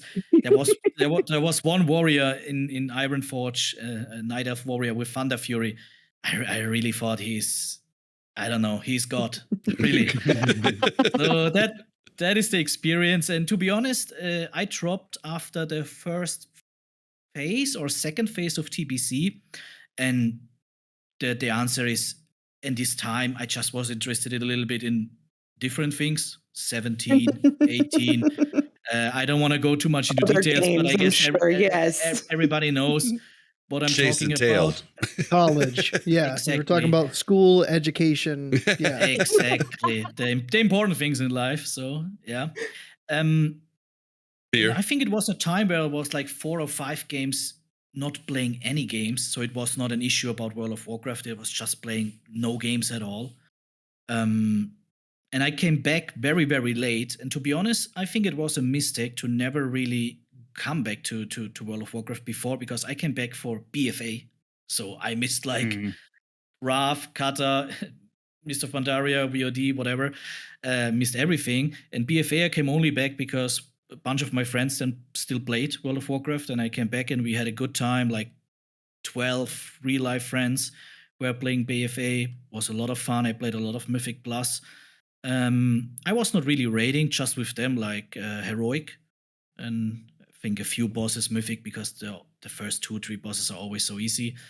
But yeah, the good thing is that all brought us back to World of Warcraft, and that made us also being then ready for the launch of Classic when it came out again. And so why did you come back for Classic? I mean, because it was just the old rememberings, the memories about how the time was back in the days, and we were talking. Everybody was talking about the game, and yeah, I can really say the relaunch of Classic and the first 12 months of this time was kind of the best time in my life. I really have to say that. I know a lot of people had problems with COVID. I don't want to talk about this topic a lot, but I had a great time being at home every time, all Us the day. WoW gamers were like all about not Yes. being able to go outside, right? It was like, all right, I Was was made for this. exactly. It was a crazy time, was a good time, and we even recruited more for our friends in our small town back in Germany. And I think we were at the end, we were like, I think it was like 20 of my real life friends that we were raiding together. And not like a fun raid, it was a serious, a good raid. Like, this 40 minutes Molten Core, 50 minutes Blackwing Lair every time, the world buffs and stuff like this. So it was a great time. It was a great time. So classic vanilla or classic relaunch, in my opinion, the best game that was ever made for various reasons. For sure, it has some problems, but it is so good. It is so good, and yeah, my. I was just gonna ask, did you think you were gonna be as into it as you are? Because I came in thinking I'd just make it to level 40, maybe get a mount, and then peace out.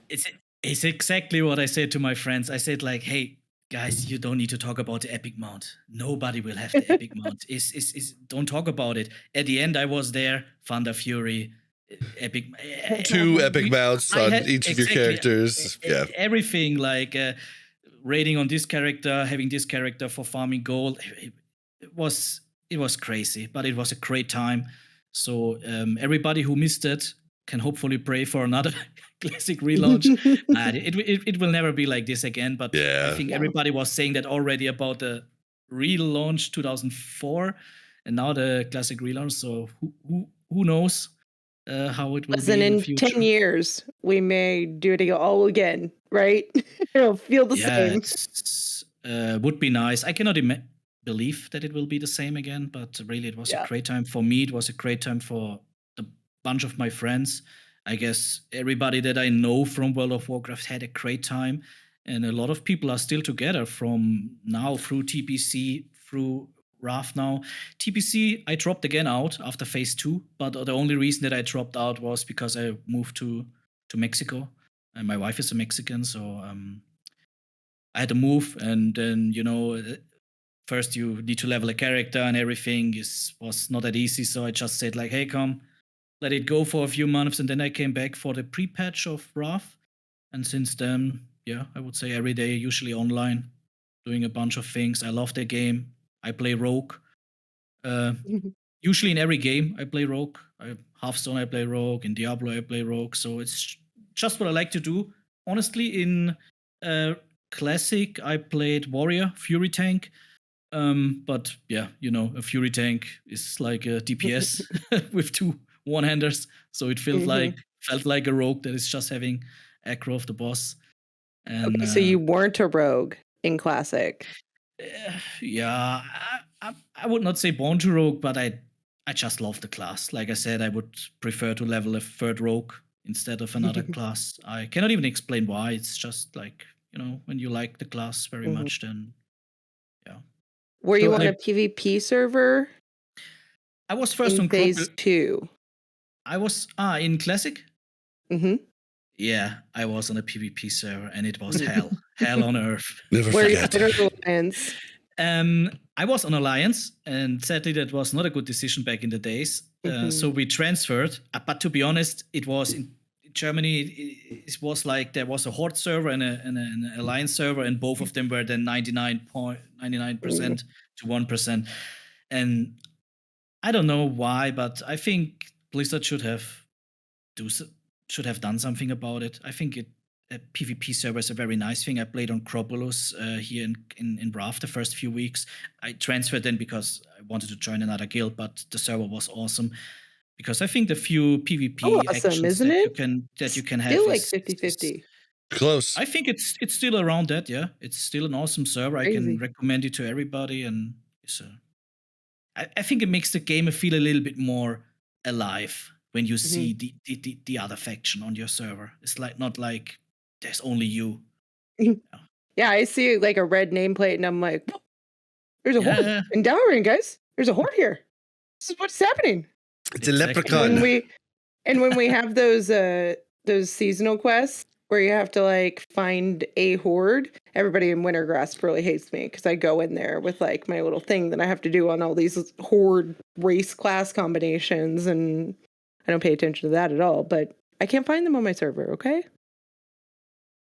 Right. So I'm a caster mainly. Like, what draws you to melee classes? Because you went from warrior to rogue. Like, do you just not like He doesn't being like to ranged, see in or front of him. You know, He it's likes like- bosses' butts and he cannot lie. Them other brothers can't deny. 'Cause Yeah, I can't stand playing a melee. Like, I have to mean, play a caster. I love it. I can't stand caster. It's a good question. I cannot even explain it. I mean, your highest stat is, I guess, intellect. Maybe it's my lowest. So that what makes me play melee. No, I guess it's just a feeling. I really don't know. I also have a friend that plays always mage since the beginning of time. Mage. He's not getting attached to melees at all, and I guess it's just the opposite for other players. So I don't have an explanation. I just like to be close, and I also think maybe more the style, how you look, more like the weapons, like, you know, the swords and daggers instead of a staff. And a dress. Do you play any retail Interest. still? Obviously, you came back at BFA. Have you played Dragonflight? I played Dragonfly at the beginning a little bit. What I played a lot is Shadowlands. I also played, Sylvanas Mythic Progress. That was the worst 300 tries that I had on a boss fight. This Your bell in the background laugh. this 15 minutes tries at the end of the progression was so hard. It was so hard, really. It was, and the next raid, how was it called? Sorry, after. I don't play retail at all. So yeah, after this I dropped because it was too much. 400 tries on a boss like this was for my mental health not that good. And usually I only play Mythic Plus in retail. I love that. I think that would be something that I really would appreciate in Classic Plus, if Classic Plus is ever coming out. But yeah, retail at the moment, I looking from time to time in, but I never really get attached to it. And not because it's a bad game. I would never play retail, or anybody who plays retail. But for me, it's a little bit the soul is missing for me, especially to get. It's bloated. Because if I play a game usually like between 5 and 10 hours a day, and yeah, retail for me is not a game that I can play 10 hours a day because it's, I don't know, something is missing for me, for my feeling. Yeah, if Blizzard could mine's figure that great. out, they could fix retail. But I know exactly what you're talking about. There's a few somethings missing from retail. And I played Dragonflight, and Dragon Riding was fun. Like, everything was great. Like, it seemed fine. Like, but there was just so much. Like, I was like, eh. But do you think it would feel? Do you think it would feel different though, where it like, and genuinely in, I don't know, 10 years time, when you're in Dragonflight Classic on your rogue that you've played for all of the expansions with, do you think that would feel different? It might be. And like what we talked about in that Cataclysm episode a year or two ago with Willie is like the fact that like you'll be getting the different instances like pretty lickety split is a huge change to every expansion going forward, right? Like those lulls aren't there. Like, so yeah, I don't know. Do you have a bias towards Horde or Alliance? To be honest, no. At the moment I play Horde, but I'm not the type of guy who screams all the time for the Horde when he's doing anything. I played Alliance and the Classic relaunch. I played Alliance and the Classic relaunch, so I'm fine with both. But for example, if you play retail, there is only Horde. If you choose Alliance, you have like, I know they changed some things, but it's still a little bit weird to play Alliance in retail. And I think Horde is kind of preferred in Classic or since a while now. So it's starting to move that direction, but I'm personally for Nonregan. Sorry. Here's the real question: is it heroism or is it bloodlust? It's bloodlust. I mean, come on, guys. It's bloodlust. There we go. I like Alliance, but bloodlust. I mean, we it's still not- call it bloodlust, anyways. Yeah, we still say lust now. Or Even death. though it Yip took me tried to change ages. us forever. It's like, I always Also- called for Hero. It's took me I'd say since the Wrath pre-patch, it's taken me to actually start saying Lust. Because obviously I've played Alliance for It also makes a different 17 years. sound, or Mm-hmm.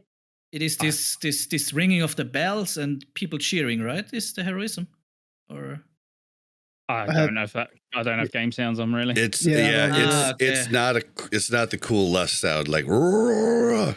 I looked for an add-on that would change it to that on Alliance. Because like I miss it a lot of times on the Alliance side because the sound is so lackluster. I'm pretty sure there's a weak aura doing that, or Well, There's got to be. Okay, well, I would love that. Here's a good question. How many add-ons do you have? I like to have as less as possible. I would Okay. say if you would ask me, I would recommend to a person only DBM or bigwigs, something for the backs and weak auras. But with weak auras, I mean, I have Weak a auras bunch of is weak so auras. So important. if you would count every weak aura as an add-on, I have a lot of add-ons. But yeah. Yeah, I don't do You need GTFO though. Come No, on. you don't. GTFO saves my life so often. Here's your GTFO. No. I can't be bothered with that. Open Come your on. eyes. Well, Go, you're not also healer, a caster. okay? Like Okay, getting out of the so goo it's is a no lot healer, easier as a though. caster. As a healer, I'm looking at raid frames a lot, okay? So I need something to alert me when I'm looking for my standing eclipse. in goo. What? Yeah. Eclipse. Okay, One so of my go, one of my go. one of my heal friends from the past, he told me like he did not even know how the bosses are looking. He always looked on the raid profiles. That was his raid experience. He never saw something different than the raid frames. I mean, Yeah. It's crazy. yeah. It's like people will say like, yeah, this possibility, and I'm like, what? Oh, that doesn't require extra healing? Yeah, I have no idea what that is. Like, and I've gotten better, obviously, but yeah, you look at your raid frames. I actually had to move my raid frames because they were like in the standard place, so like the top left or like middle left, right? And I had to move them to like the bottom middle of my screen so that I could like She went in my full peripheral Geordie. vision see like what was going on in the world. Like rumblers on Culligarn? What are those? I don't know. No, those hit me. I know what those are. Like, do you get healer aggro on those, I guess? Oh yeah. Yeah, but I have fade. I mean, I'm, OP as a priest Especially with once you my get Valnier. Valnier. Yeah. But shield So doesn't proc worthless. Valnier, I which is know. going to be sad. It's fine. Go ahead. So okay, tell us about your YouTube channel. Like when did you start that? What got you into that? Like done YouTube before? Like, or is this your first stint? Or just what made you want to make content? Yeah, I mean, first of all, I would never tell somebody like, "Hey, I'm a content creator." First of all, it's a super small YouTube channel. I'm just doing it for fun. I have around 3,500 followers, I think. I'm doing since a year, and I only do content for topics that I like or I'm interested in. That means, for example, if I care about a time lost proto drake, I make a guide how to get a time lost proto drake. If I prepare my rogue for Ulduar, I make a video about a rogue for Ulduar and stuff like this. So it's more like a hobby. So for sure you make a little bit of money with it, but it's not a time that you are using. Gives you not a time back that you are using for it. But it's a fun thing. I like to do it. I like to help people. I would not say I like to teach people things, but I like to help people. And if you play anyways, then you can just make a little bit of content. That's how I thought to start. And COVID and all these things, you had a little bit more time to do it. So that's why I started like, 1.5 years ago I started, I would say. And that's it. That's the journey. I don't have any super plans about it. It's really just a fun thing for me. And if I can get better and better doing it, then cool. And if not, it stays the way like it is. And I enjoy it, and I hope that some people enjoy it. And then if I can help somebody, that is the goal, and that's what I like to do. What You was think the your accent gives you a leg up on the YouTube algorithm? Because I feel like it does. I'm just saying.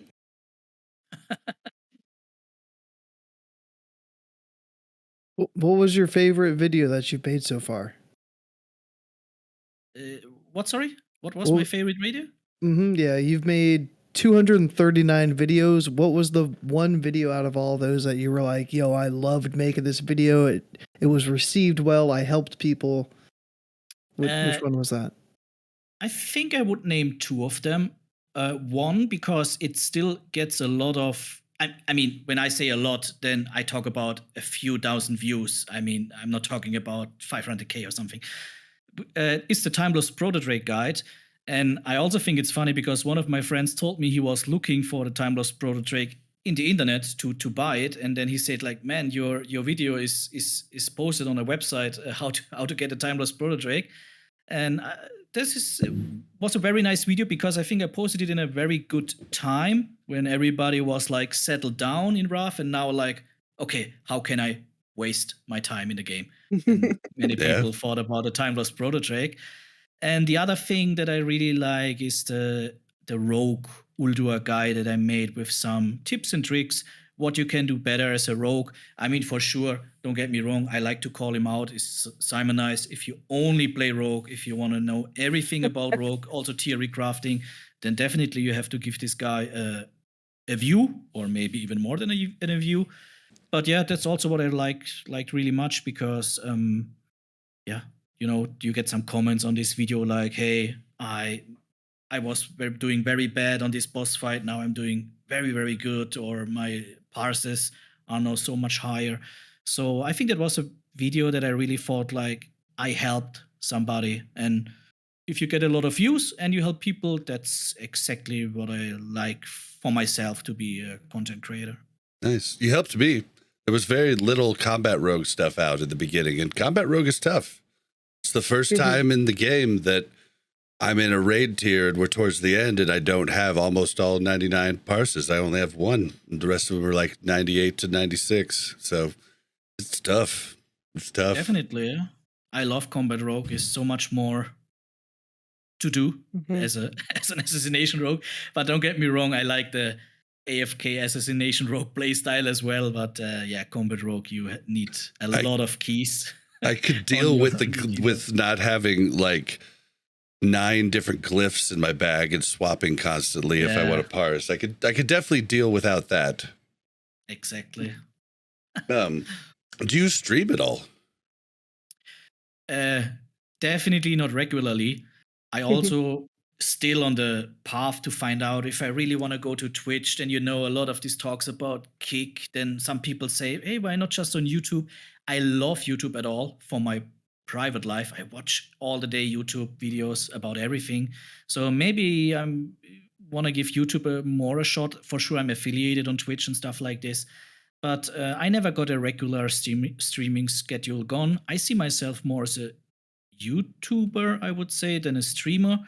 But yeah, maybe in the future it will change. But at the moment, not that much, to be honest. Streaming is like very irregularly. Okay. Well, anything else you'd like to cover before we end out this short episode? No, I guess it's already too long. Everything is good. Yeah. Thanks for the invitation very much. I mean, like I said, I'm a very small content creator, so things like this are awesome for people like me. I mean, some of the people here, I mean, Scotty, I can call him out, is like when you look for content creators, I think, man, this guy, if I ever could reach numbers like him. So appreciate it. Like when you see me too, keep right? at it, you'll overtake me. Don't worry. I'm one of the laziest content creators out there. Yeah, but you're doing a good job. I mean, and biggest podcast in Classic. So everything awesome for me to be here. And you guys are cool guys and everything. Happy to have you. Nice. Yeah. Awesome. I asked Kipso last week how Kipso came up with his name. Can I ask you the same? Like, where does your name come from? Oh, yeah. Good. I always forget. Yeah, my name, a few months ago, my name was Multiboxer. And that name came up because we made a lot of fun about multiboxers back in Classic relaunch. And then I just said like, hey, come, I just named myself Multiboxer. But yeah, I guess everybody knows if you're a content creator, you get from time to time a whisper in game, more or less every day or every week. And a lot of people ask me about, hey, what you're doing for multiboxing and stuff like this. So I thought like, I changed my name. I just named myself Mulltiy or Mulltiy, whatever you want to call it. And that's the reason, because everybody never was saying multiboxer in Discord or in voice. They're always saying Mulltiy. So I thought like, I take a short version that is free. You have to look a little bit like on the socials, like Twitter or whatever, if the name is free. And that's what I did. So yeah. Yep. Did you use the multi-box? No, never. Okay. All right. I'm so bad in any technical things. I never cheated in Counter-Strike, not because I don't want. It's because I'm too bad to get the cheats right. All right. That's Well, awesome. Don't forget to follow us on Twitter at WC Reloaded. You can follow the Mash Those Buttons Network at the Mash Network. If you want to send us an email, it's wcrpodcast@gmail.com. If you'd like to interact with us, the host of the show, discord.me/Warcraft Reloaded.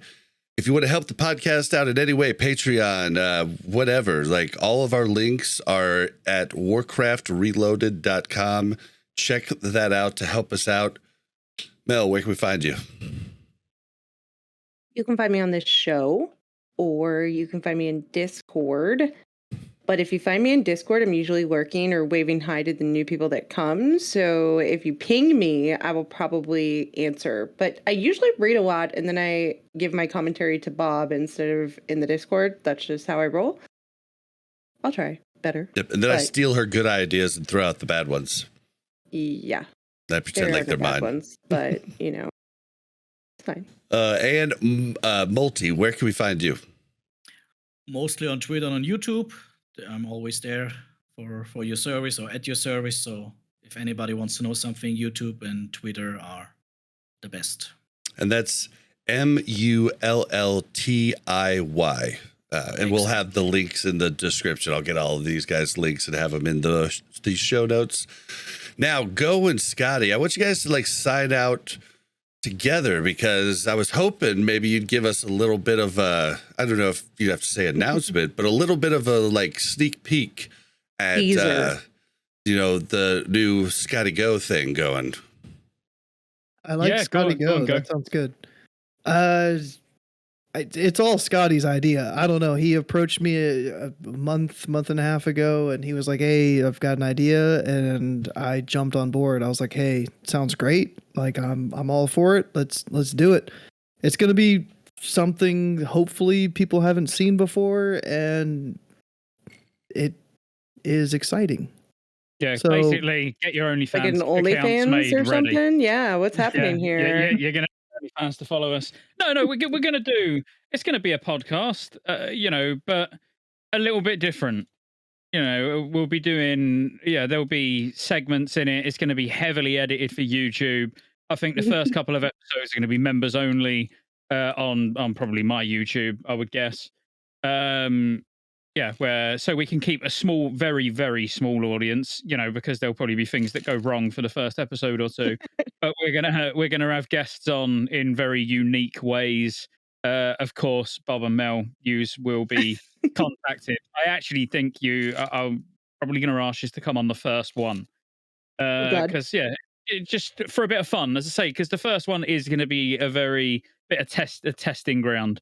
But if you imagine that it's a podcast, but by the time it's edited and it goes out to everybody, so as I say, be members only to begin with when it's live, and then when it goes out to everybody, it will be heavily edited, to the point where it will be like a 30-minute panel show. All right. That's the aim. That's the aim, but it's going to take a lot of work. Go's even had to spend money. He's had to order himself a green screen. He's going to get his hold it up in the background because he couldn't be bothered to order any poles or anything. So she's just going to stand behind him with a green screen. Yeah. But yeah, we'll see how it goes. You know, we're hopefully going to start it this Wednesday, if not next Wednesday at the very latest. But again, it comes down to 14th. Yeah, it'll be the amount of time we get to do some test runs and stuff before we do the first episode. Awesome. We're excited. Yeah, Yep, I just started building this thing up back here behind me for those YouTube watchers, and then Scotty's like, "Hey, can you get a green screen?" I was like, "Oh, okay, yeah." Your background's That's not shit, gonna mate. work. I don't want to see it. I was like, I got a black belt in Taekwondo and got a sword, and I have that on display. But yeah, I can you mean, get a green I screen saw to the cover it up? lights. The lights were impressive. You know, Scotty's over there getting like all these lights all set up and goes like, look at mine. Oh yeah. Yeah. And Light. I'm literally like, "Go! Do you want to try and do a podcast together? I think it'd be cool." And he went, "Yeah, I'm on board." I was like, "First thing we need to do, get rid of that background." Yeah. I love the lava lamp. Yeah, that was the first thing, and it's just chilling there. It's going up and Being down. trying to get a girl in your waterbed. That's what it makes me think of. I mean, I don't have a hot tub, so Oh well. You know? waterbed was the second option. Yeah, I feel you. But yeah, Oh, you can man. find me on YouTube, really, just at youtube.com/@ClassicGHO. And All it's right. all Boomkin stuff, only classic, no retail stuff. I've been streaming a little bit of feral stuff as I'm leveling in alt, which will probably eventually be a Boomkin. But yeah, like druid content. If you have any questions about ferals, I can refer you to proper ferals like Table Slam and Bear Biss. But yeah, I'm mainly Boomkin. Rip Griff. You had to bring it up. I didn't say his name because it was going to Oh, make me man. cry, and now you brought it up. So Has he quit? Has he quit WoW completely? I don't know. No, I didn't no. watch the last episode. he's still No, he playing just quit WoW. Go. He just quit Go. Yeah, he just quit me. Yeah. Yeah. Oh, that's harsh. You got. Where's the turn off Mean. camera? Sorry. Oh. Cheers. No. ScotteJaye 87 everywhere for you. No, just ScotteJaye everywhere. ScotteJaye 87 on Twitch, but I rarely stream on Twitch. Although I'm going to use Twitch as a bit of a creative outlet. So over the next sort of few months, I'm going to be not necessarily changing things on the main channel, but I want to start. I've just bought so many toys. Like, I'm obsessed with gadgets. You know, like I was telling you earlier before we went live, I just got the Insta360 X3, so I can start doing VR videos for YouTube VR. Because like that will be fun. It's not going to get many views. On that. I still went in on that, but you have to start it so I can talk Bella to let me get one. Yeah, well, get yourself a VR headset, mate. Yeah, but I want to do some. Yeah, it's going to be on my second channel, obviously, but VR specific videos. So when you got the headset on, you can actually look around at what's going on in the video. I just think it's fun, you know. So as I say, I want to go a lot more. What I find fun, you know, putting the WoW videos out on ScotteJaye, that's just like the general daily grind, if you like, you know, what I need to do, getting all the Kata videos out and everything. But then I want my second channel, which is ScotteJaye Live, which if anyone does actually want to help out, go and subscribe on that channel instead. Don't even worry about the main channel. That's where I'm going to start having some fun. I've geared up massively ready to start going out and doing some interesting content. Stuff or like what I'm going to find interesting. Hot tubs, lighting farts on fire under the hot tub. Yeah, all of that. Well, I got a new. I wish we lived close to each other, man. I could do this. We'd go out and we'd have loads of fun because I've got what I basically am going to do is get all of the good, like the best scenic like routes in the UK. So as in going for walks, but walks where, you know, you'll find waterfalls and like, you know, just really nice, lakes, stuff like that. No, snakes. Snakes. We said lakes because there's lakes near me that I'm going to walk around. But yeah, and I want to go out and do them, but like go camping, you know, but like then condense it all down into, you know, maybe a 20-minute video or something of me completing that walk with the camp overnight and everything. And yeah, I'm going to be geared up with the X3 VR action cam. I've got a drone that will be following me everywhere. Like it's geared up to be. All I can imagine is seeing ScotteJaye walking through the forest with like a VR headset on, like just looking around. And then fall down a hole. Comes out of nowhere. Yeah. Just walking along with a head down and falling in a hole.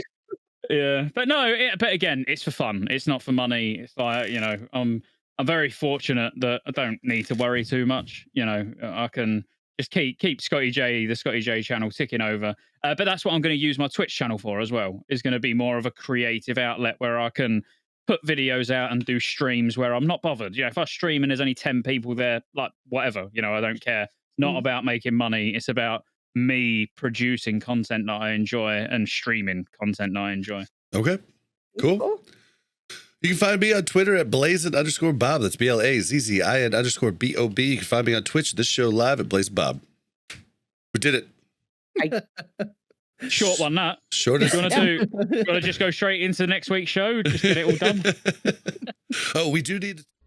Thank you very much for checking out Warcraft Reloaded podcast. Make sure to like and subscribe and hit that bell so you don't miss any future content.